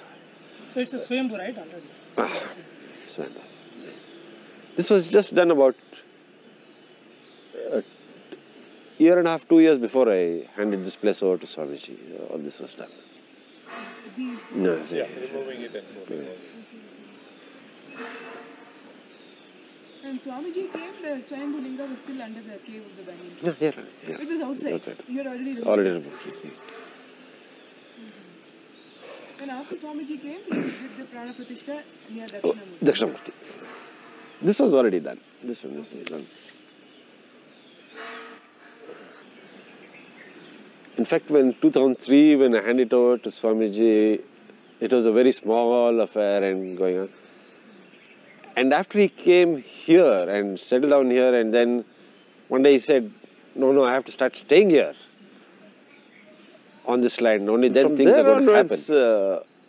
Things really speeded up. The ashram came up, the quarters came up for Swamiji to stay here only. They all happened just a matter of 6 months. The basic ashram started off functioning with about, I think at that time there must have been at least about 50 people staying here and doing. And now, as I see, people are coming from all over the world, from different walks of life, different people. In fact, I've met a very prominent people here, world famous surgeons and all that who have come to Swamiji. So I was just thinking, when he's world famous, what is he doing here? So then he was saying, no, even I need some peace. So that is when he came here, stayed for some time. And many such people have come and stayed here and experienced this, whom I have met. Very prominent people in the world scene. Surgeons, politicians, from different walks of life. Yeah, I met all the people from all over the world making it a pilgrimage center and making it a point to come here, stay here for a couple of days and experiencing all this with Swamiji. So from a small village, it has gone down to the entire world.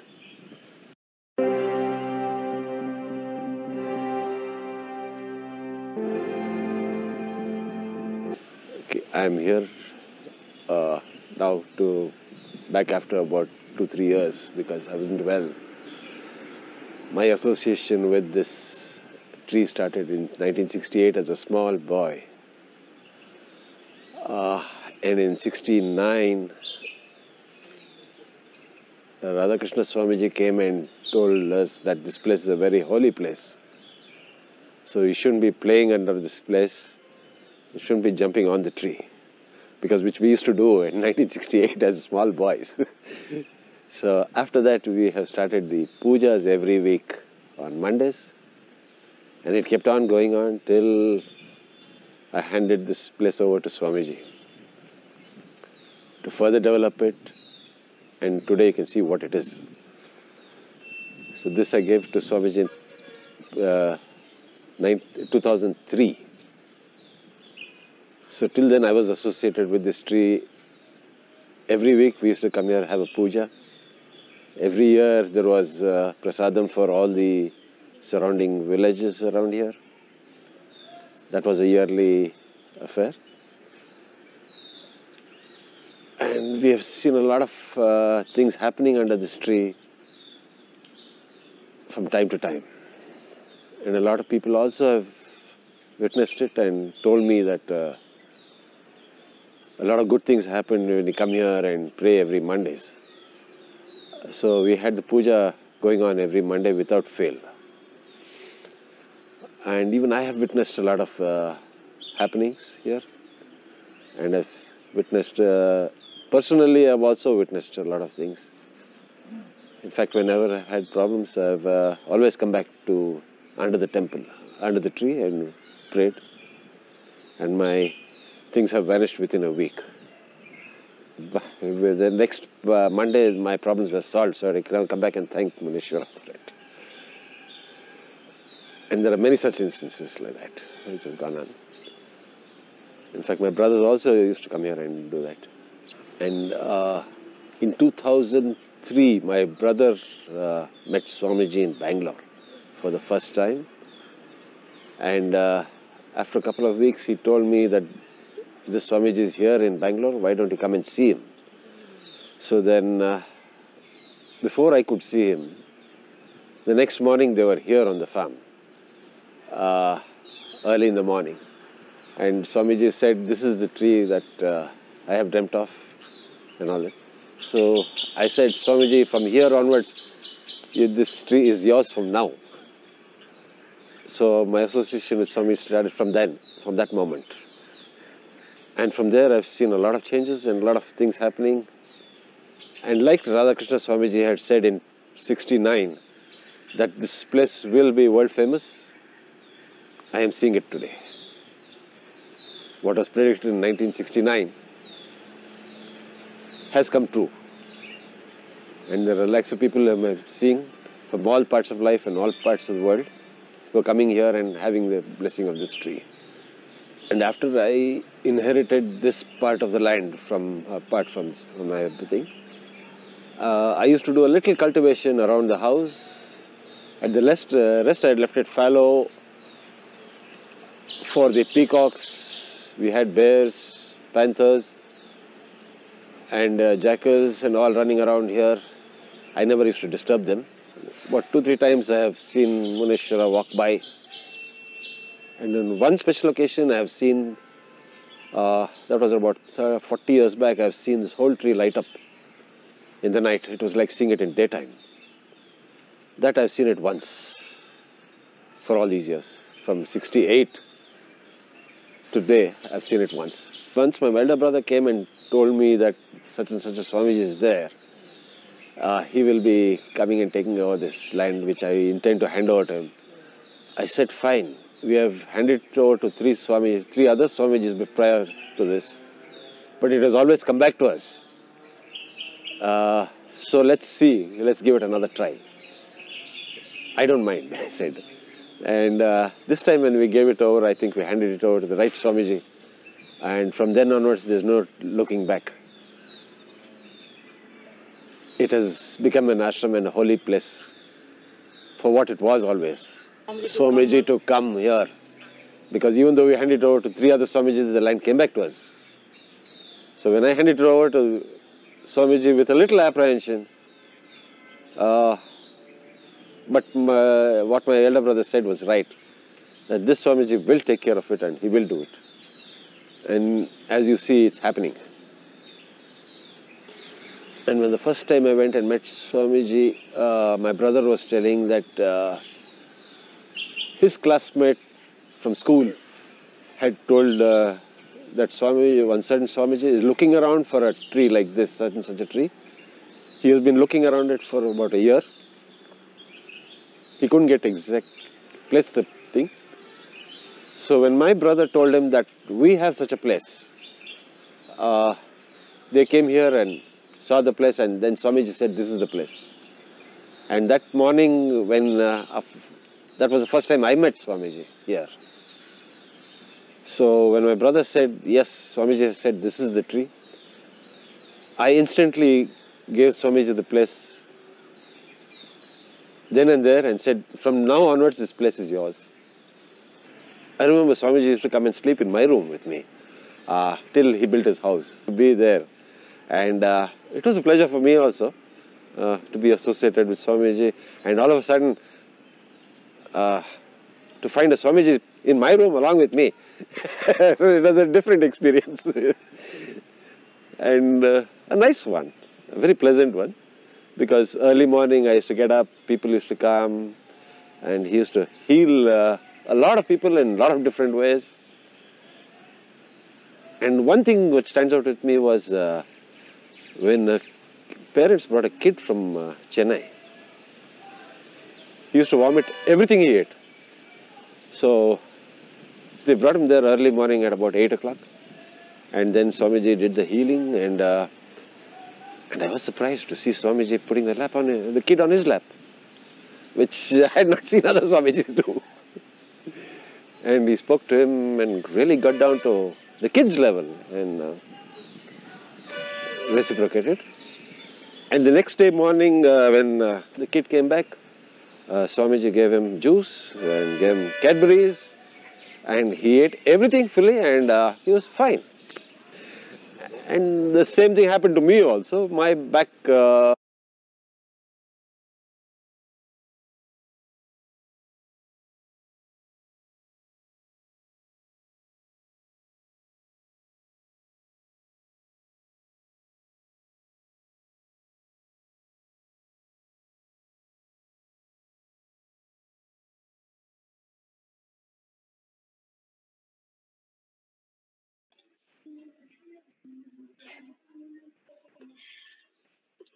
The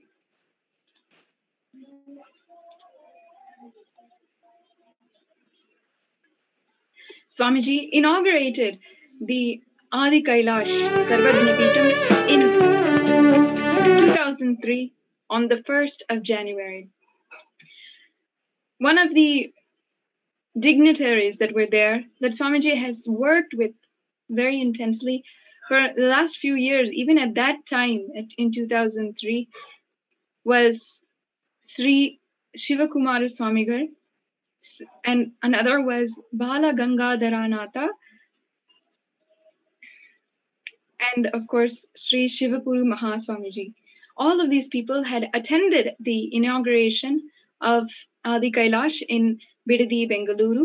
We can now see some of the footage from the inauguration itself.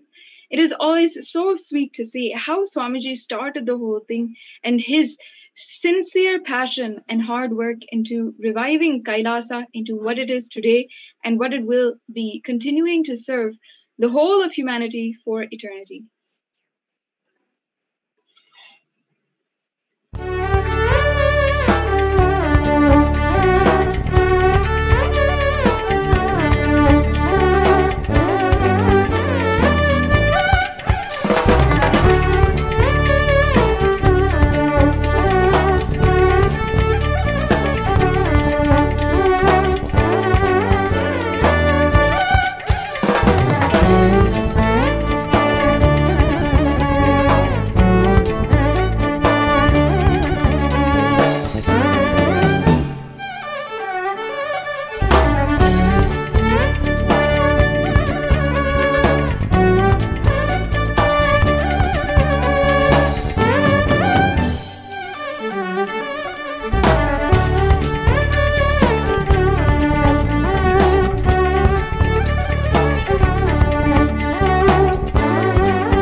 Darshan and Paramashivoham program is Kala Bhairava. So we have a Kala Bhairava Samadhi, Bhava Samadhi Darshan today. So Kala Bhairava, who is Kala Bhairava? Every action done by cosmic energy becomes an independent energy. When an incarnation does even a small action, that very action becomes an independent intelligence. That intelligence becomes a deity. Your actions impact and influences only your body and mind, and maybe people who are around you. But an enlightened being's action, even if it is small, affects the whole world, the whole universe. The simple action of an enlightened being giving one boon can affect the whole world. So when Paramashiva cut Brahma's fifth head to remove his ego, that action becomes an independent energy. That is what called Kala Bhairava. When Paramashiva killed Daksha's ego, that action becomes an independent energy, that is Veerabhadra. Paramashiva saved Markandeya from death, and that became an independent deity, that is Kala Kala. Same way, he danced in ecstasy, and that action becomes Nataraja. Vishnu's every action of showering blessings on the world becomes Lakshmi. Brahma's very action of constantly sharing the wisdom becomes Saraswati. So each of the actions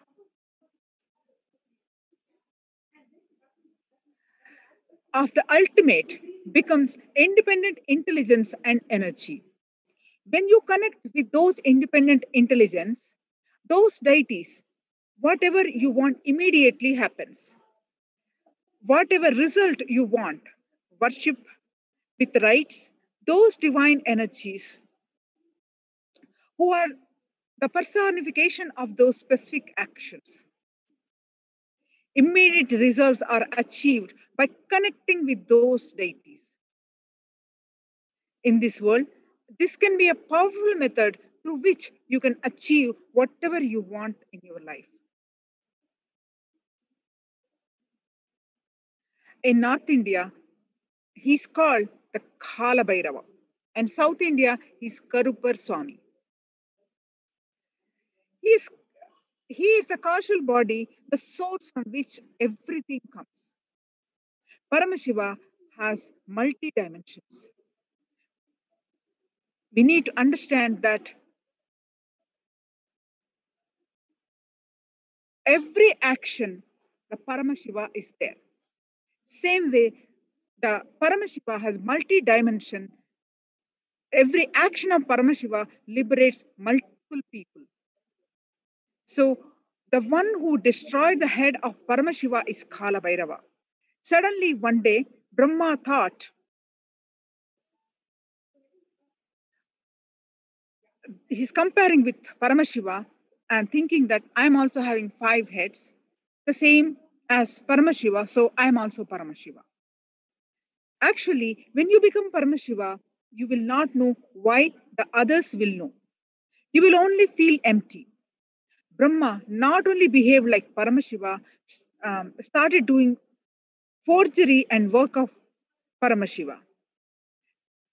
Casually, Paramashiva throws one small nail which goes and cuts the head of Brahma. That head is only the hands of Kala Bhairava as Brahma Kapala. From then onwards, Brahma becomes enlightened. And he became useful to him and the world. So Paramashiva destroyed his ego and Brahma got enlightened. Same energy only came into Pandya kingdom to destroy the ego of the king.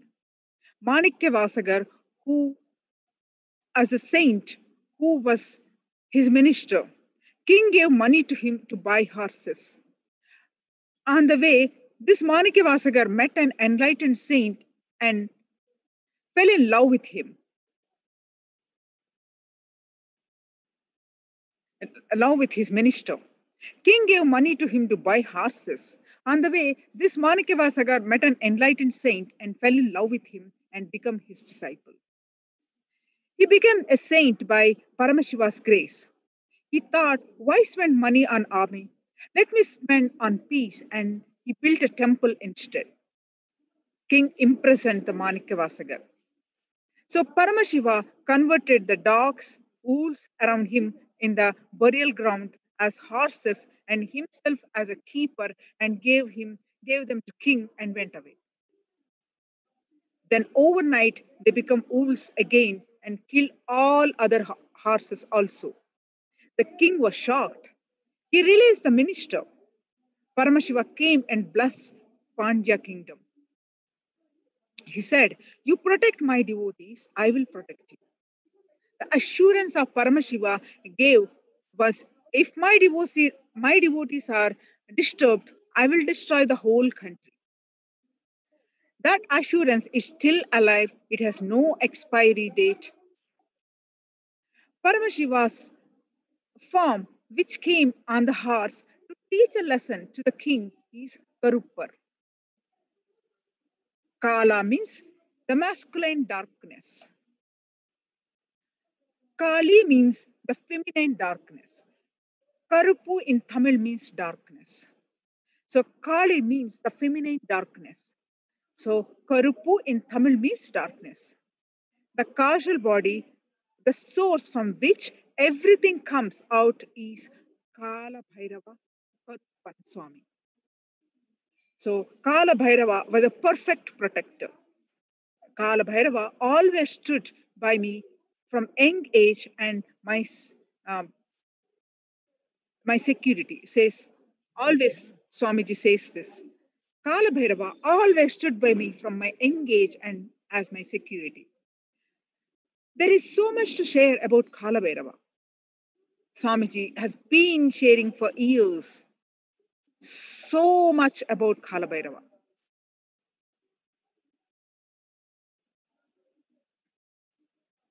Kala Bhairava, on the Kala Bhairava Ashtami, the day Kala Bhairava happened, the day Paramashiva appeared as Kala Bhairava, before the end of the satsang, the Swamiji always give the on Kala Bhairava Ashtami the darshan Swamiji as Kala Bhairava darshan and Akashic readings for all his devotees, ashramites. So Paramashiva assumed the form of Kalabhairava to destroy the incompletions of Brahma. Brahma got into incompletion, hypocritical incompletion of thinking he is Paramashiva. Paramashiva also used to have 5 heads. Brahma also used to have 5 heads. But Brahma forgot that Paramashiva has got one more space for him, which is called Adho-mukha, the super consciousness enlightenment, avyakta, the unmanifested. When you see the human incarnation with one head, you think, oh, he is also one head. I also have one head. He has 2 hands. I also have 2 hands.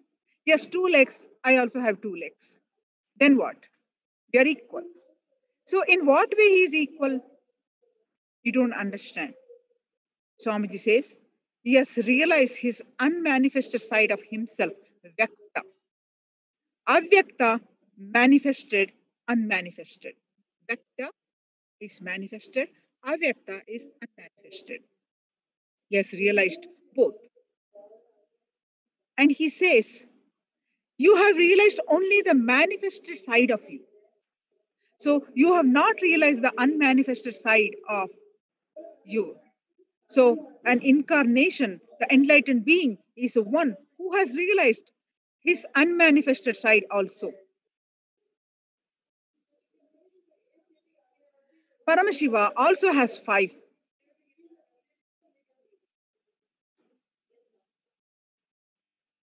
So once Devi, the Parashakti, said to Paramashiva, he says, Paramashiva, you have to teach a lesson to him. Make him understand he can't even think he is equal to you. So physically, you have to do something to him. Physically, he should understand he can't be equal to you. So then Mahakala has appeared, Paramashiva has appeared as Mahakala Bhairava, and from his own Paramashiva's energy, takes the form of Kala Bhairava and removes the head of Brahma, and he lives from then onwards, that he lives with 4 heads. Physically remembers he is not equivalent to Paramashiva. So physically there is a difference.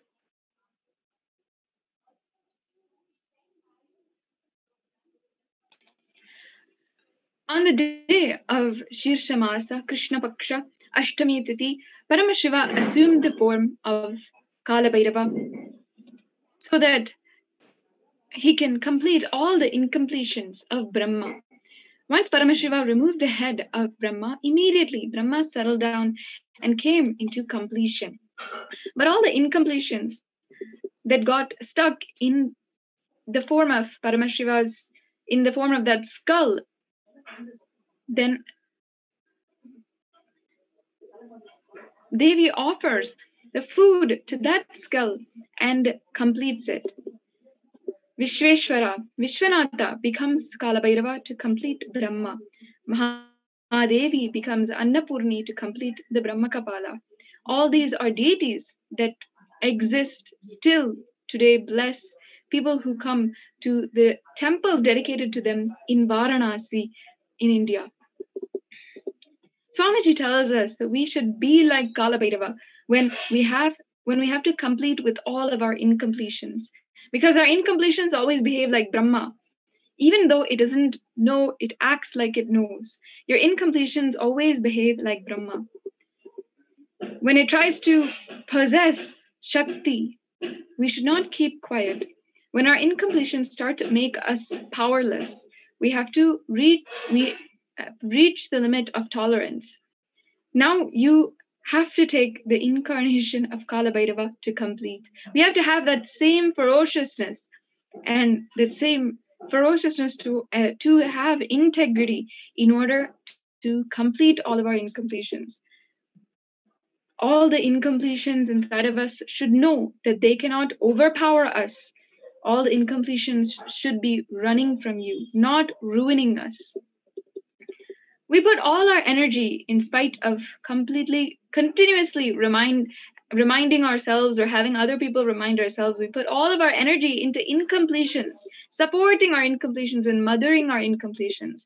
That's why we need to be ferocious with our incompletions. Be like Kala Bhairava and simply cut off the skull. Cut it at the very root of the problem. Swamiji initiates us into a beautiful technique called the Samskara Dahana Kriya in order for each and every one of us to experience complete completion and be ultimately ferocious with our incompletions.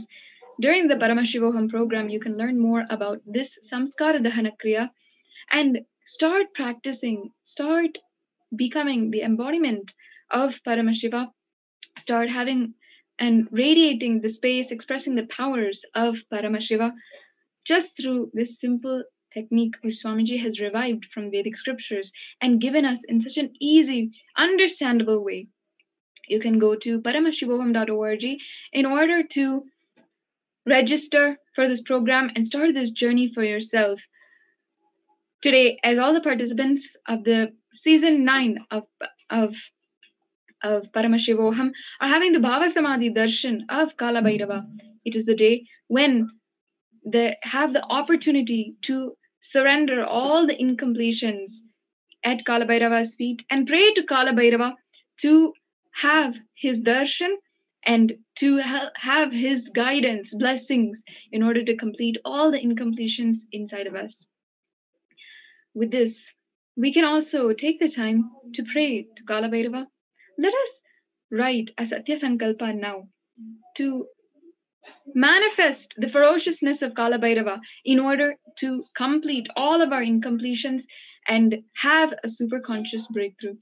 You can take a few minutes now to write down your Satya Sankalpa, and then in order to infuse the super conscious energy and make that Satya Sankalpa into reality, we can sit with our head, neck, and spine in a straight line and chant the Mahavakya initiated by Swamiji for all of us. Om Nithyananda Paramashivoham.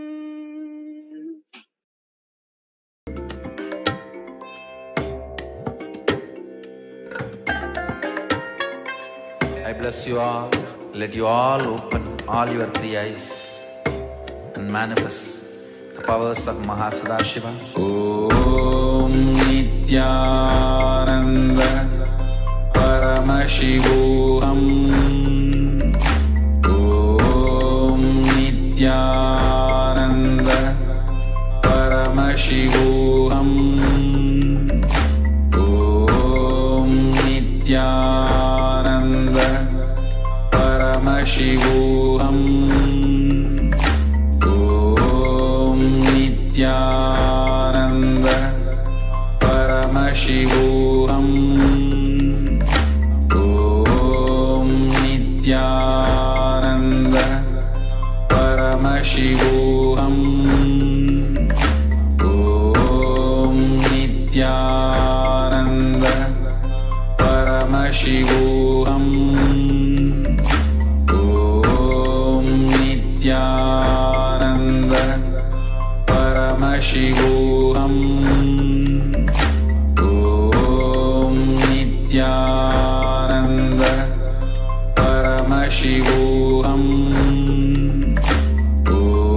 Om Nithyananda Paramashivoham. Om Nithyananda Paramashivoham. Om Nithyananda Paramashivoham. Om Nithyananda Paramashivoham. Om Nithyananda Paramashivoham. Om Paramashivoham. Om Nithyananda Paramashivoham. Om Nithyananda Paramashivoham. Om Nithyananda Paramashivoham. Om Nithyananda Paramashivoham. Om Nithyananda Paramashivoham. Om Nithyananda Paramashivoham. Om Nithyananda Paramashivoham. Om Nithyananda Paramashivoham. Om Nithyananda Paramashivoham. Om Nithyananda Paramashivoham. Om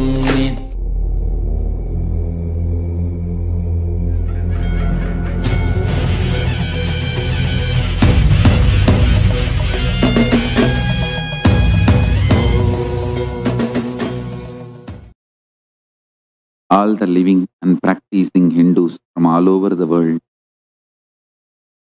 I welcome all the Sarvanyapeta Kartas, Yajamans, Manifestors, Sarvaparityagi, Shri Mahans, Mahans, Kotari, Tanedar,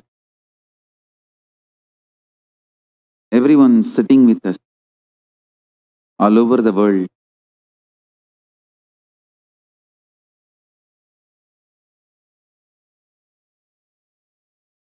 Through Nithyananda TV, Kailasa TV, Kailasa's HN TV, and all the social media platforms.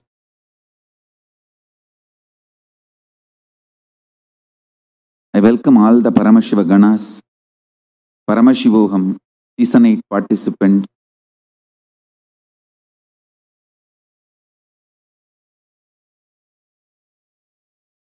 Paramashiva's message directly from Kailasa. Listen.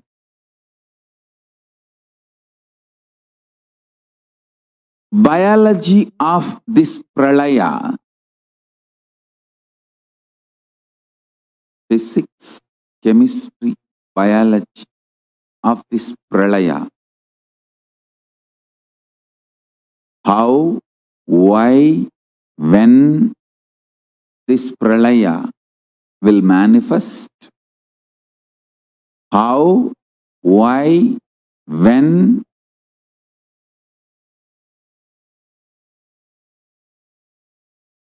what way.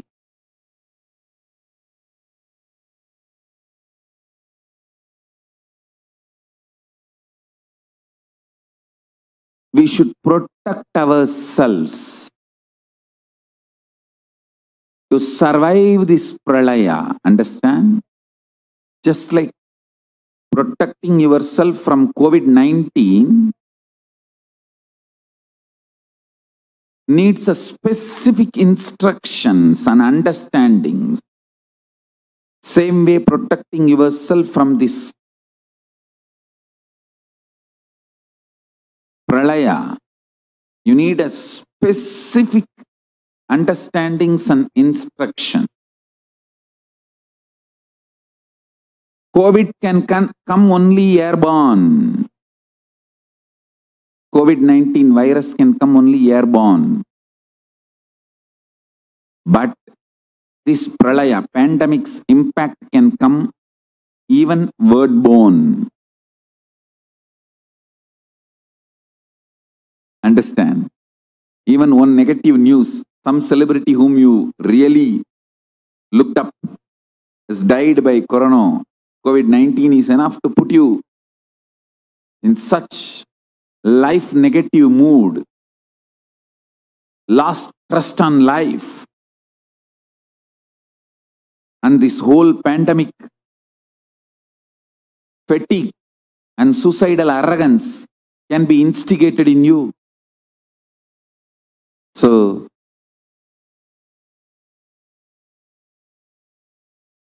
I'll tell you precisely physics, chemistry, biology of this Pralaya and give you specific instructions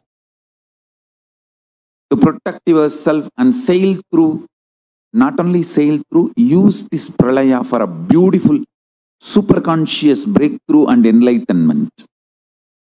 So all the Paramashiva Gana program participants and all the Satsangis and all the initiated disciples, all the Paramashivoham Season 8 participants, sit with high awareness and watch this video. I have a video to present to all of you.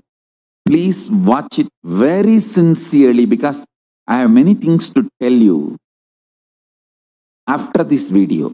Please watch it. You are looking at the most detailed three-dimensional map of the universe known to humankind, and it's called the Sloan Digital Sky Survey. Scientists from around the world have just completed a 20-year-long survey of the night sky, measuring the positions and distances of more than 4 million galaxies and quasars. This detailed map will help scientists shed light on the remaining mysteries of the universe. Let's go on a journey from the local stars to the largest scales of our universe. Beyond the local stars that draw familiar constellations in the night sky in the neighborhood of the Earth, in addition to our own Milky Way, billions of galaxies are spread throughout the observable universe. Moving faster than light, we will take you through space in a journey from our place in the Milky Way all the way out to the large-scale structures of the visible universe, and we'll tell you about how we're mapping it out. Since 1998, the scientific community has realized that the universe is not only expanding, but its expansion is accelerating. This unexpected acceleration constitutes one of the major conundrums in physics. From a theoretical perspective, the acceleration may be accounted for by either assuming that there exists some mysterious dark energy or by modifying Einstein's theory of gravity, called general relativity. In the same year, the Sloan Digital Sky Survey was launched to tackle this enigma of the accelerating expansion of the universe. The Sloan Digital Sky Survey is a vast collection of the angular positions of galaxies observed in the sky, as well as their distances from us, determined by observing the systematic shift of galactic light induced by the expansion of the universe, the so-called redshift. In this new map of our universe, the large dark patches are mostly regions obscured by the Milky Way that cannot be observed. During the last 20 years, through 4 exploratory phases, the Sloan Digital Sky Survey has created the most detailed 3-dimensional maps of the universe. To achieve this, it focused on different classes of galaxies: nearby galaxies, red galaxies, more distant star-forming galaxies, and superluminous distant active galaxies called quasars. The 4th and latest Sloan survey took place from 2014 till 2020. During this time, the new project called the Extended Baryon Oscillation Spectroscopic Survey, or EBOS for short, continued previous Sloan mapping of the extragalactic sky and just recently finished measuring distances for 1 million galaxies and quasars. These successive surveys allow scientists to trace the large-scale structures of the universe up to a fraction of its horizon, represented by the cosmic microwave background emission, seen here as a colorful pattern projected onto a sphere. The cosmic microwave background is the thermal relic of the universe, which dates back to about 400,000 years after the birth of the universe, also known as the Big Bang. Adding the EBOS data to the previous Sloan exploratory phases 1, 2, and 3, The Sloan Digital Sky Survey now has a database of 4 million galaxies and quasars, assembling the largest and most complete 3D map of the universe to date.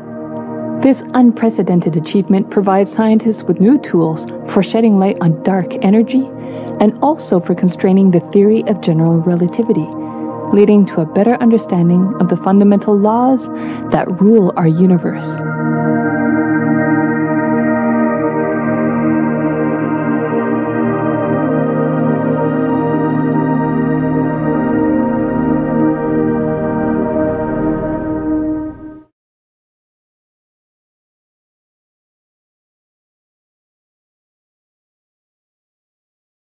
Listen, the key information, the key line I wanted to bring all your attention through this video is universe is not just expanding, its expansion is accelerated. Please understand. Last few years, I am screaming in top of my voice that superconscious breakthrough is happening. Please understand. It is not only just the physics level. The universe expansion is accelerated. It's a dark energy, the dark matter, in that level, the unmanifest, in avyakta, unmanifest level itself, the expansion is accelerated intensely. Please understand. The expansion is accelerated intensely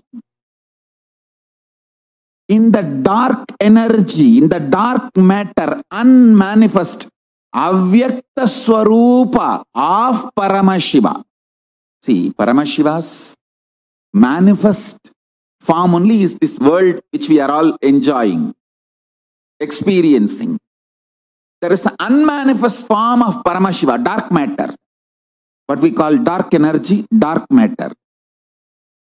The triggering of expansion, not just expansion, acceleration of expansion is happening from that dark energy, dark matter. Because scientists are using the word dark energy, dark matter, I am using the same word. But if you ask me to give a right word, I will say Swatta Sutta Swayam Prakasa Jyoti. I will call it a superconscious energy, superconscious matter. See, because the human eyes can't cognize, human beings are calling it as a dark matter. But because human eyes can't cognize, but third eye can cognize, I am calling it as a Swayam Prakasa Jyoti. Jyoti, light, superconsciousness is the word rishis, enlightened beings will use. But unfortunately, scientists have their own limitation. With the two eyes, when you see something which is not seen, you call it as dark. With three eyes, when you see something and you know it cannot be seen by the two eyes, you call that as Jyoti. Sutta Swayam Prakasa Jyoti. Jyoti Mandala. What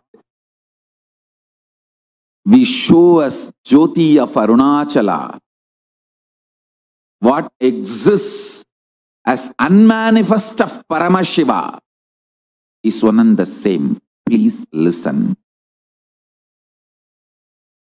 This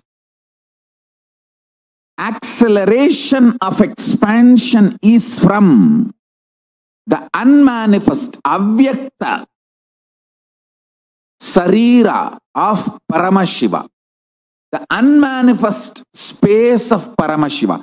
From that, the acceleration of expansion is happening. Now, the superconscious breakthrough is imminent. It has to happen. It is happening. I have been sent to planet Earth to facilitate this only. Listen to the next line. Now listen what I am saying. When there is $1 trillion stimulus economy package,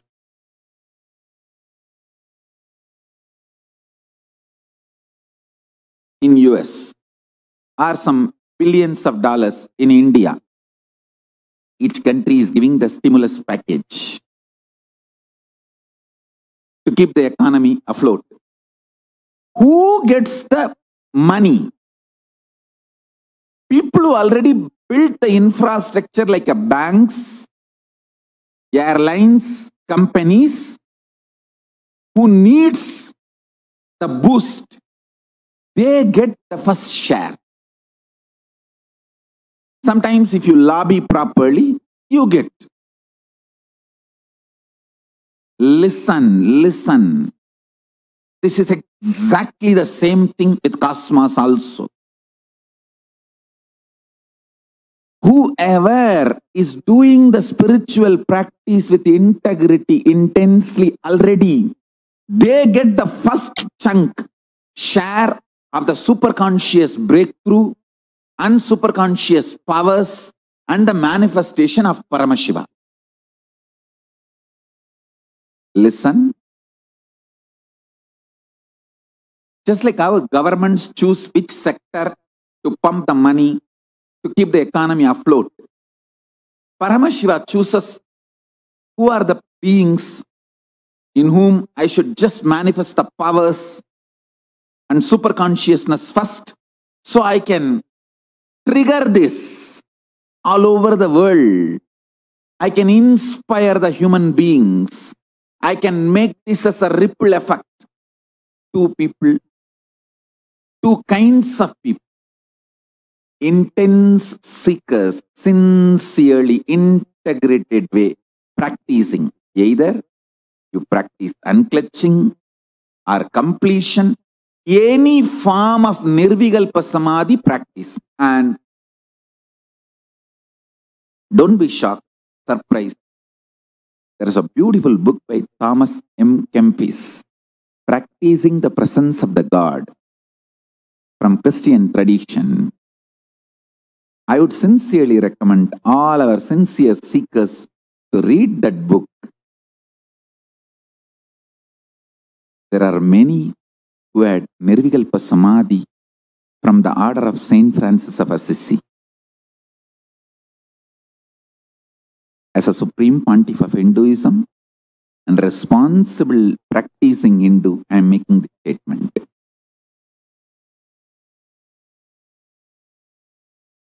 The beauty of Hinduism is it does not claim monopoly over nirvikalpa samadhi or enlightenment.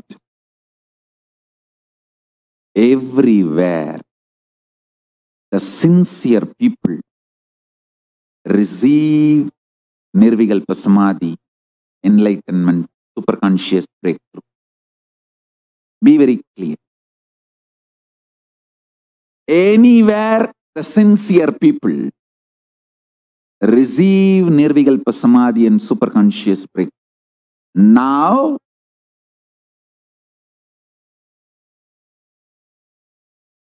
I have been sent to planet Earth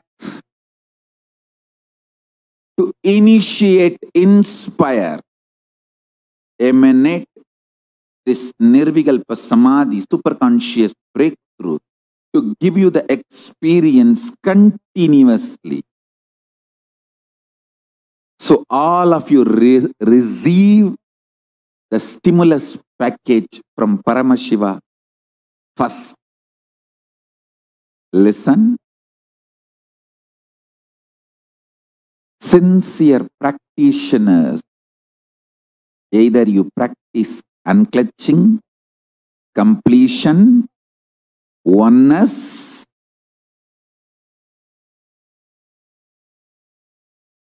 ajapa japa of Mahavagya, intense yoga, sincere puja, any of these practices I initiated you into deep feeling connection, you are qualified to receive the large chunk of this stimulus package from Paramashiva, superconscious breakthrough.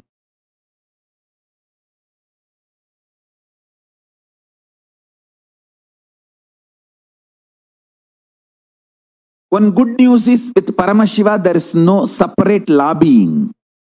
Just if you are sincerely doing it, that is enough. It is just literally you are bombarded with superconsciousness. Paramashiva searches, seeks wherever the seekers are. He seeks the seekers and bombards them with a superconscious breakthrough.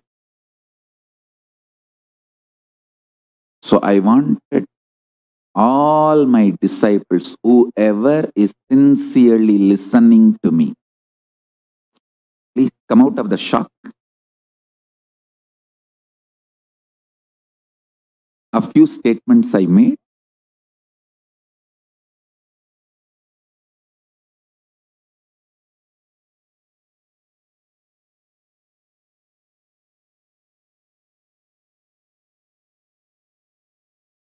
Listen sincerely.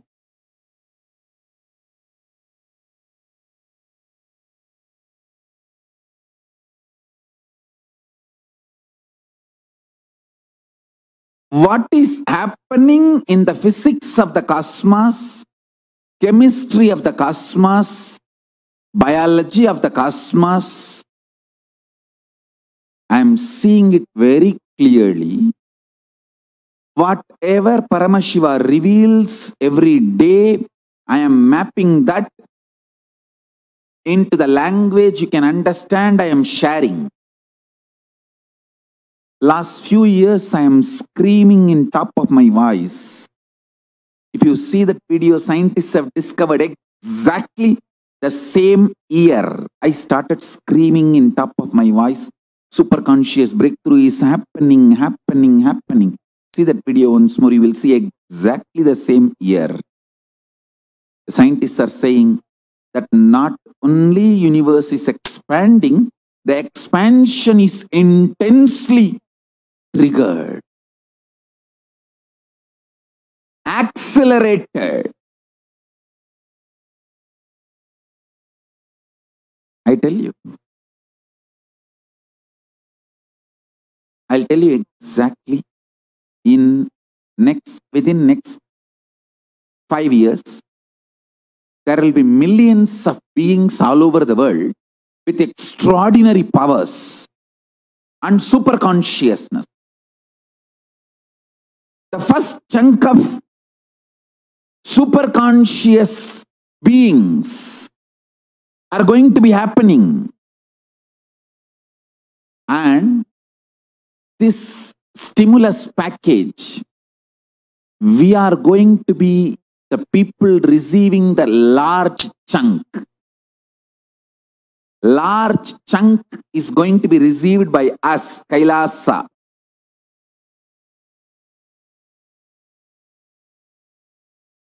Just like how the top corporates receive the stimulus, economy stimulus package from the government to reach to all citizens and keep the economy afloat.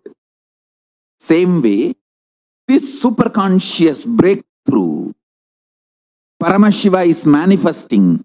We, Kailasa, is going to get the first chunk, the large share, lion's share. Understand? I request all of you, be intensely sincere to practice of Nirvikalpa Samadhi. Do not waste time in casual, useless,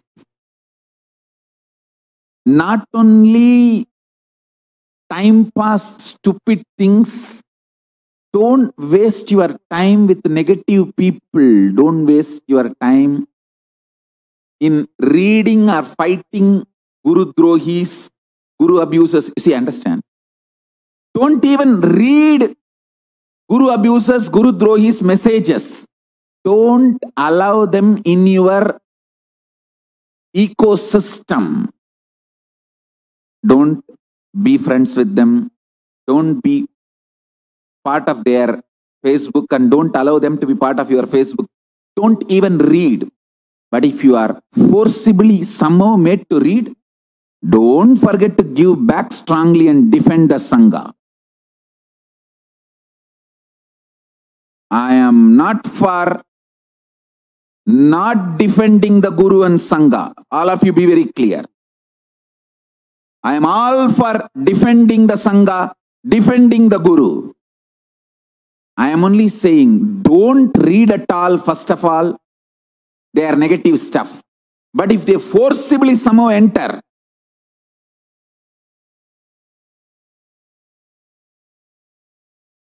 don't stop defending.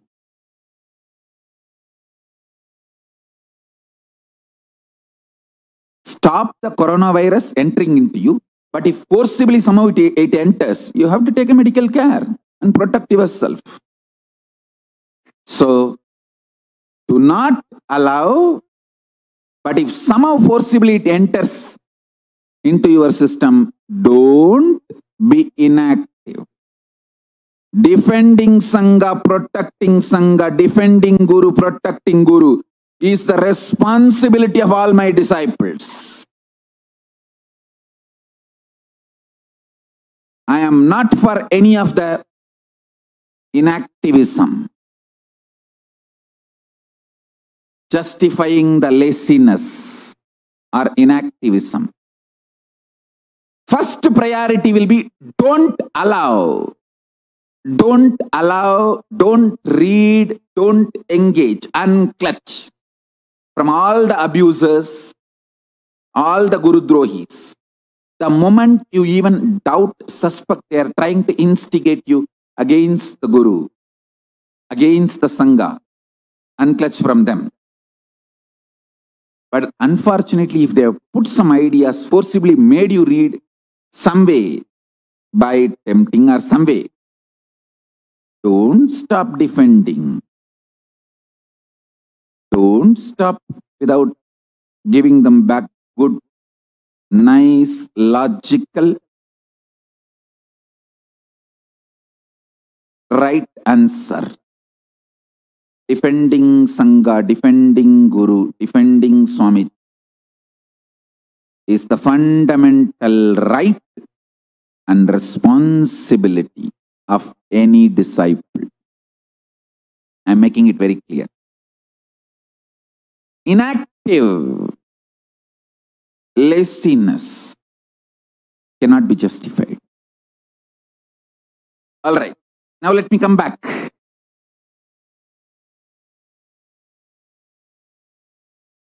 Non-violence is not inaction. Non-violence is not laziness. Non-violence is not complying the violent people. Allowing violent people is violence. Not stopping the violent people is violence. So stopping the violent people is non-violence. I wanted all the Sangha to remember. I am defining it clearly. Not stopping the Guru Drohis, Guru abusers, is Guru Droha, is Guru abusal. Stopping the Guru Drohis and stop stopping the Guru abusers is the real responsibility of a disciple. Not stopping the Guru Drohis, not stopping the Guru abusers is also part of Guru Droha and Guru abusing. Be very clear. Do not engage, unclutch. That's the first. If somehow they force you to listen here, don't be inactive. Give them good response. So, stopping the violence is non-violence. Do not allow the violence enter into your space, your life. If you allow the violence to enter into your space, your life, it is violence. I'm making it very clear to all of you.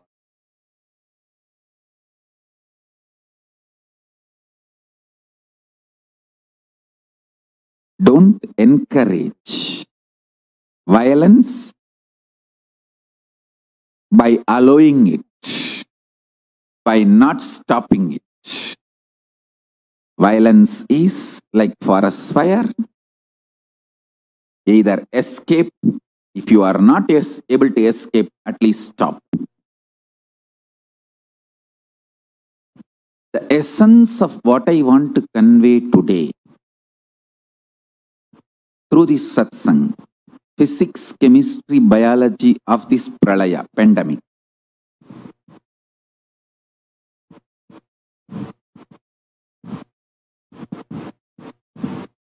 I know what is happening in the unmanifest part of Paramashiva, what scientists call as dark matter or dark energy. But what our rishis will call as Sutta Swayam Prakasa Jyoti, Avyakta Swarupa of Paramashiva. I know what is happening there. Its impact here. What is happening in the unmanifest and its impact on the manifest. Now, intense acceleration of the expansion of the universe is initiated in Avyakta component, Avyakta form of Paramashiva. The unmanifest universe, the dark energy, dark matter of the universe, it is impacting the Vyakta, manifest component of the universe. That is what is manifesting as this Pralaya now on the planet Earth, because a huge cleansing and resetting is needed, and that is happening. So please be very clear. Within next 5 to 10 years, millions of beings having superconscious breakthrough, intense superconscious breakthrough, manifesting multiple types of powers. As superconscious beings, superconscious energies, millions are going to be walking on this planet Earth. Listen. Sincere seekers who are unclutching, working towards Nirvikalpa Samadhi, in all sampradayas, all traditions are going to get this. By the grace of Paramashiva, we Kailasa is going to get a big chunk. Big gifts from Paramashiva. Like how when the stimulus packages are given in countries, the top banks, airlines, big corporate companies, all of them get that big chunk to keep the economy alive. Same way, we Kailasa is going to get a big chunk. Of course, already got it and we are manifesting. We have started. I have started distributing already. Already Paramashiva has given and the distribution has started. Listen, we are going to get, and we are getting the huge chunk of the superconscious energy and superconscious powers. Large amount of superconscious mutation is going to happen. Superconscious breakthrough is going to happen. Superconscious mutation is going to happen. I sincerely recommend all of you not to waste time in any stupidity. Don't waste time casually sleeping around, uselessly, in tiredness, boredom. Don't. Even if you get 10 minutes, sit in unclutching, Nirvikalpa Samadhi. If you feel unclutching is little, you are not comfortable with that for time being, then practice completion. If you feel you don't want to even do completion, then sit and do ajapa japa. Sometimes you may feel like plucking flowers and arranging and doing puja. Do that. Sometimes you feel physically active and you want to just rotate your muscles and do yoga. Do yoga, do that. All this 6, unclutching, completion, oneness. Let me define oneness. Oneness means you know thoroughly, absolutely with your whole being, Paramashiva exists, and the core of what you feel as you is the pure reflection of Him. So you, your Guru who initiated you, and Paramashiva, all three are one and the same. There is no three. There is no three. There is only one and the same. Sit in that oneness. Just only Paramashiva is breathing. He is sitting with 25 heads, 75 eyes, 50 hands, beautifully with Manonmani in his lap, and Abhaya Varada as Kailasa. His radiation of superconscious energy is you. His breathing is you. His aliveness is you. His life is you. Sit in that oneness.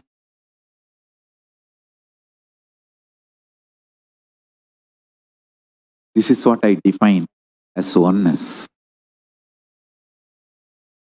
Or Ajapa Japa of Mahavagya. For example, you are driving a car, or you are working out, or you are cutting vegetable. You may not be able to sit in completion. You may not feel confident to sit in oneness during cutting vegetables. Then at least do Ajapa Japa of Mahavagya. Or melting down in deep feeling connect. Watching oneness capsule.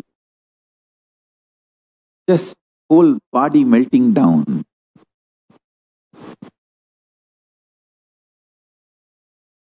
All body fluids just melt down due to the intense love, feeling connection.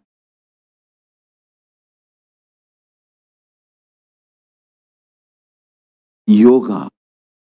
Any one of this will give you superconscious breakthrough.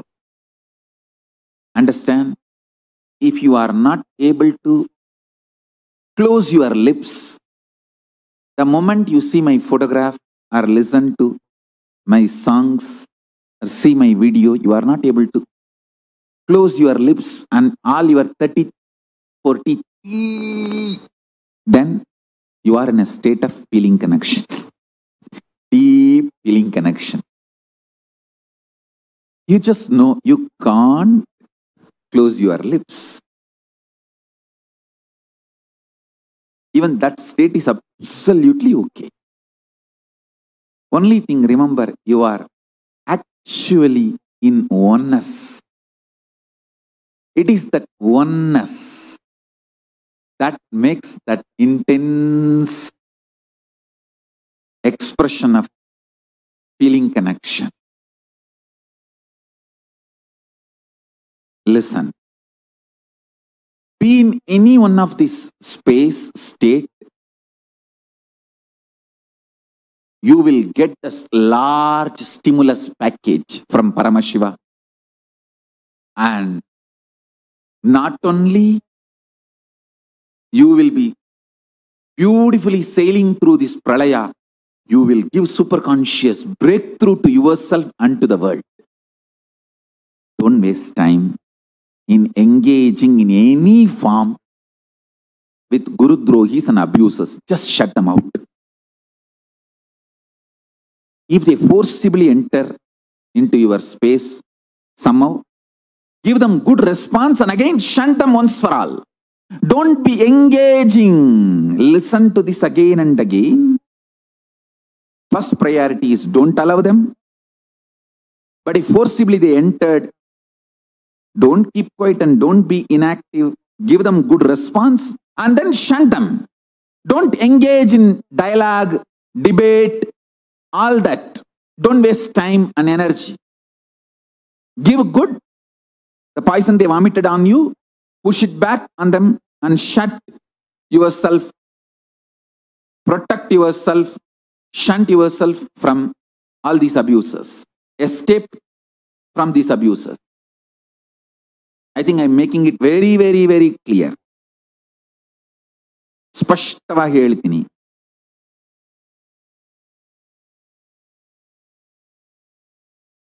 Listen.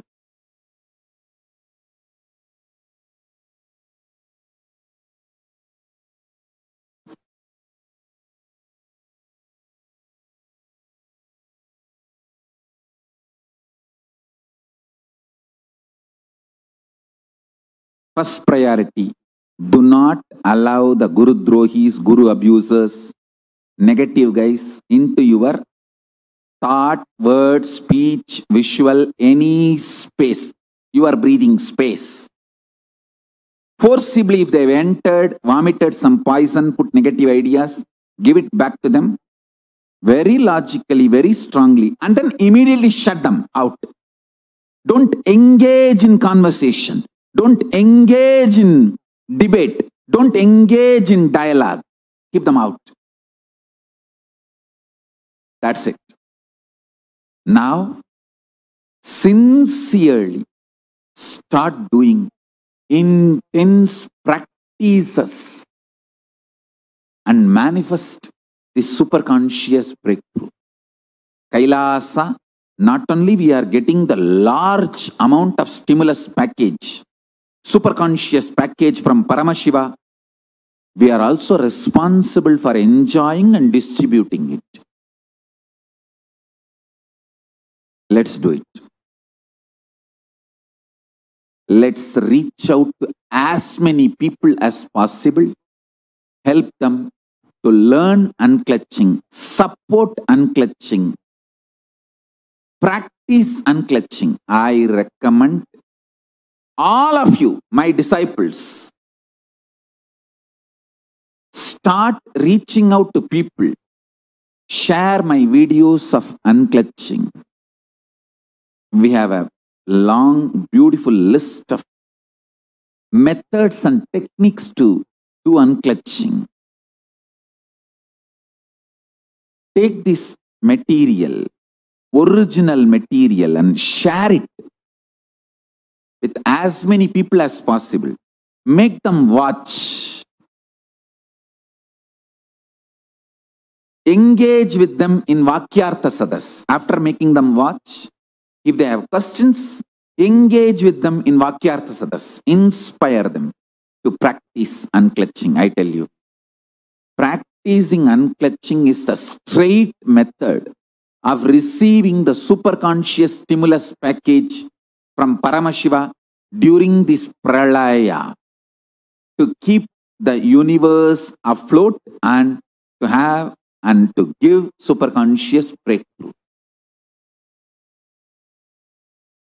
Understand?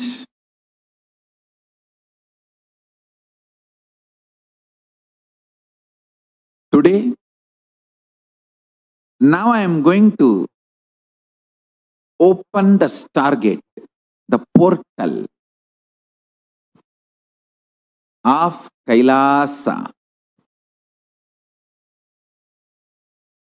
for all of you with the grace of Paramashiva Ganapati, Nandishwara, Paramashiva himself. I am opening stargate for Kailasa, for all of us to experience the manifest, unmanifest form of Paramashiva, be one with the universe. Just watch this video now once more. Sit in oneness with the universe. You are part of the universe. We are all part of the universe. In this, there is no need to imagine anything or no need to have some visualization, fantasy, imagination. We are all part of the universe. Whether you are in depression or dead or alive, breathing, not breathing, or struggling to breathe, anything, we are part of the universe. Even if you are dead, you are part of the universe. Just sit, knowing that you are part of this universe. Paramashiva's Leela. Whatever is the universe, Paramashiva, is manifest, unmanifest forms. Sit in that oneness. Shuddhadvaita. I'll guide you and take you to Kailasa along with me. Come on, now watch this video. You are looking at the most detailed three-dimensional map of the universe known to humankind, and it's called the Sloan Digital Sky Survey. Scientists from around the world have just completed a 20-year-long survey of the night sky, measuring the positions and distances of more than 4 million galaxies and quasars. This detailed map will help scientists shed light on the remaining mysteries of the universe. Let's go on a journey from the local stars to the largest scales of our universe. Beyond the local stars that draw familiar constellations in the night sky in the neighborhood of the Earth, in addition to our own Milky Way, billions of galaxies are spread throughout the observable universe. Moving faster than light, we will take you through space in a journey from our place in the Milky Way all the way out to the large-scale structures of the visible universe, and we'll tell you about how we're mapping it out. Since 1998, the scientific community has realized that the universe is not only expanding, but its expansion is accelerating. This unexpected acceleration constitutes one of the major conundrums in physics. From a theoretical perspective, the acceleration may be accounted for by either assuming that there exists some mysterious dark energy or by modifying Einstein's theory of gravity, called general relativity. In the same year, the Sloan Digital Sky Survey was launched to tackle this enigma of the accelerating expansion of the universe.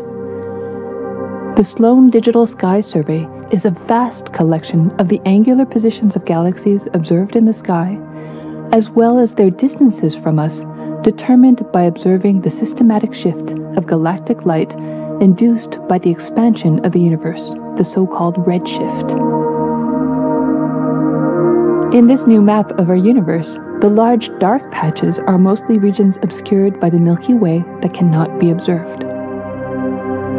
During the last 20 years, through 4 exploratory phases, the Sloan Digital Sky Survey has created the most detailed 3-dimensional maps of the universe.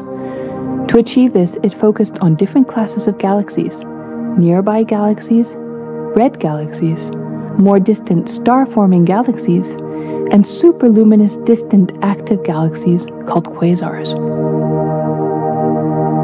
The 4th and latest Sloan survey took place from 2014 till 2020. During this time, the new project called the Extended Baryon Oscillation Spectroscopic Survey, or EBOS for short, continued previous Sloan mapping of the extragalactic sky and just recently finished measuring distances for 1 million galaxies and quasars. These successive surveys allow scientists to trace the large-scale structures of the universe up to a fraction of its horizon, represented by the cosmic microwave background emission, seen here as a colorful pattern projected onto a sphere. The cosmic microwave background is the thermal relic of the universe, which dates back to about 400,000 years after the birth of the universe, also known as the Big Bang. Adding the EBOS data to the previous Sloan exploratory phases 1, 2, and 3, the Sloan Digital Sky Survey now has a database of 4 million galaxies and quasars, assembling the largest and most complete 3D map of the universe to date. This unprecedented achievement provides scientists with new tools for shedding light on dark energy and also for constraining the theory of general relativity, leading to a better understanding of the fundamental laws that rule our universe.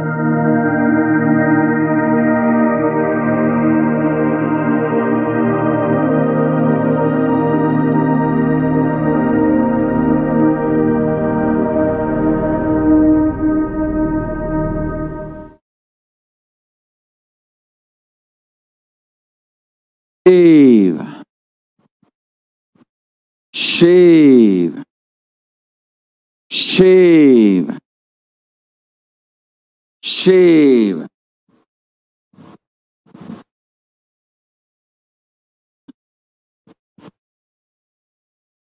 shave,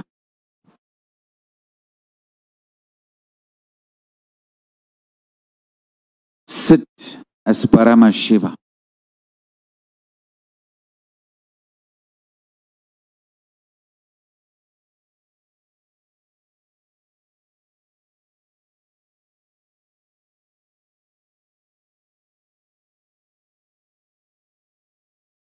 Paramashivoham. Om Nithyananda Paramashivoham. Sit as Paramashiva. 25 heads, 75 eyes, 50 hands, with Manonmani Parashakti in your lap. Surrender your form into Paramashiva's form. Surrender your name into Paramashiva's name. Surrender your will into Paramashiva's will. Surrender your consciousness into Paramashiva's consciousness. Drop all your self-doubt, self-hatred, self-denial. Everything into Paramashiva. Sit as universe. Vyakta, avyakta. Manifest, unmanifest. Paramashivoham. Paramashivoham. Paramashivoham.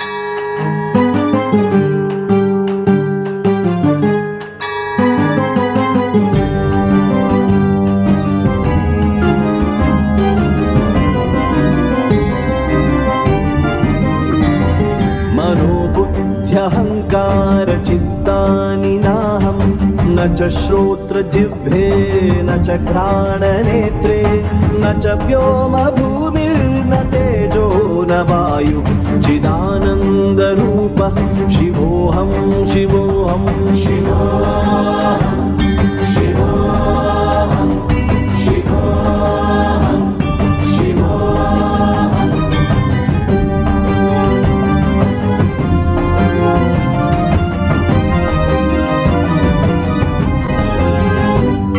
न च प्राणसंज्ञो न वै पञ्चवायु न वा सप्तधातुर्न वा पञ्चकोशः न वाक्पाणि ॐ नित्यानन्द परमशिवोऽहम्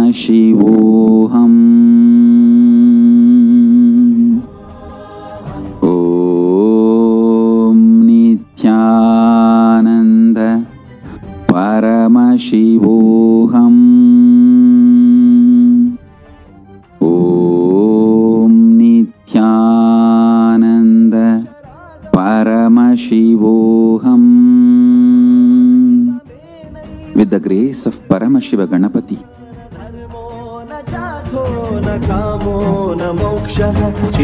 Nandishwara,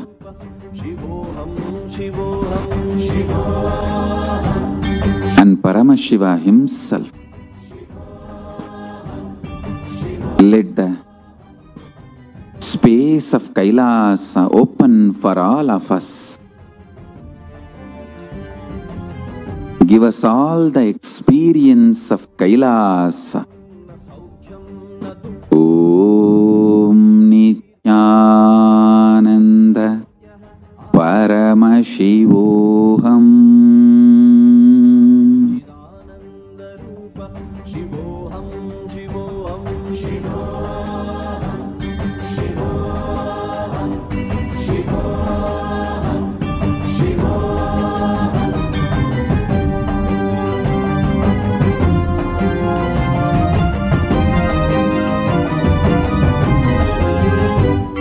न मृत्युर्न शङ्का न मे जाति भेदः पिता नैव मे नैव माता न जन्म न बन्धुर्न मित्रं गुरुर्नैव शिष्यः चिदानन्दरूपः शिवोऽहं शिवोऽहं शिवोऽहं शिवोऽहं शिवोऽहं शिवोऽहं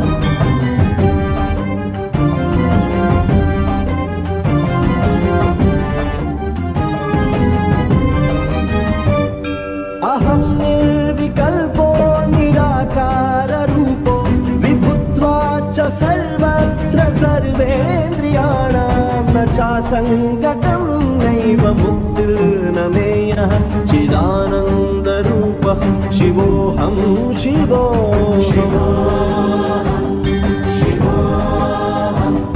शिवोऽहं. If you manage a team, you have to track. Monday.com is a platform to track everything else on. We use it for all our projects: marketing, product development, HR, creative productions. I love Monday.com because it's totally customizable, and that's something I couldn't find in any.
Shivoham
मनोबुद्ध्यहङ्कारचित्तानि नाहं न च श्रोत्रजिह्वे न च घ्राणनेत्रे न च व्योमभूमे न तेजो न वायो चिदानन्दरूप शिवोऽहं शिवोऽहं चिदानन्दरूप शिवोऽहं शिवोऽहम्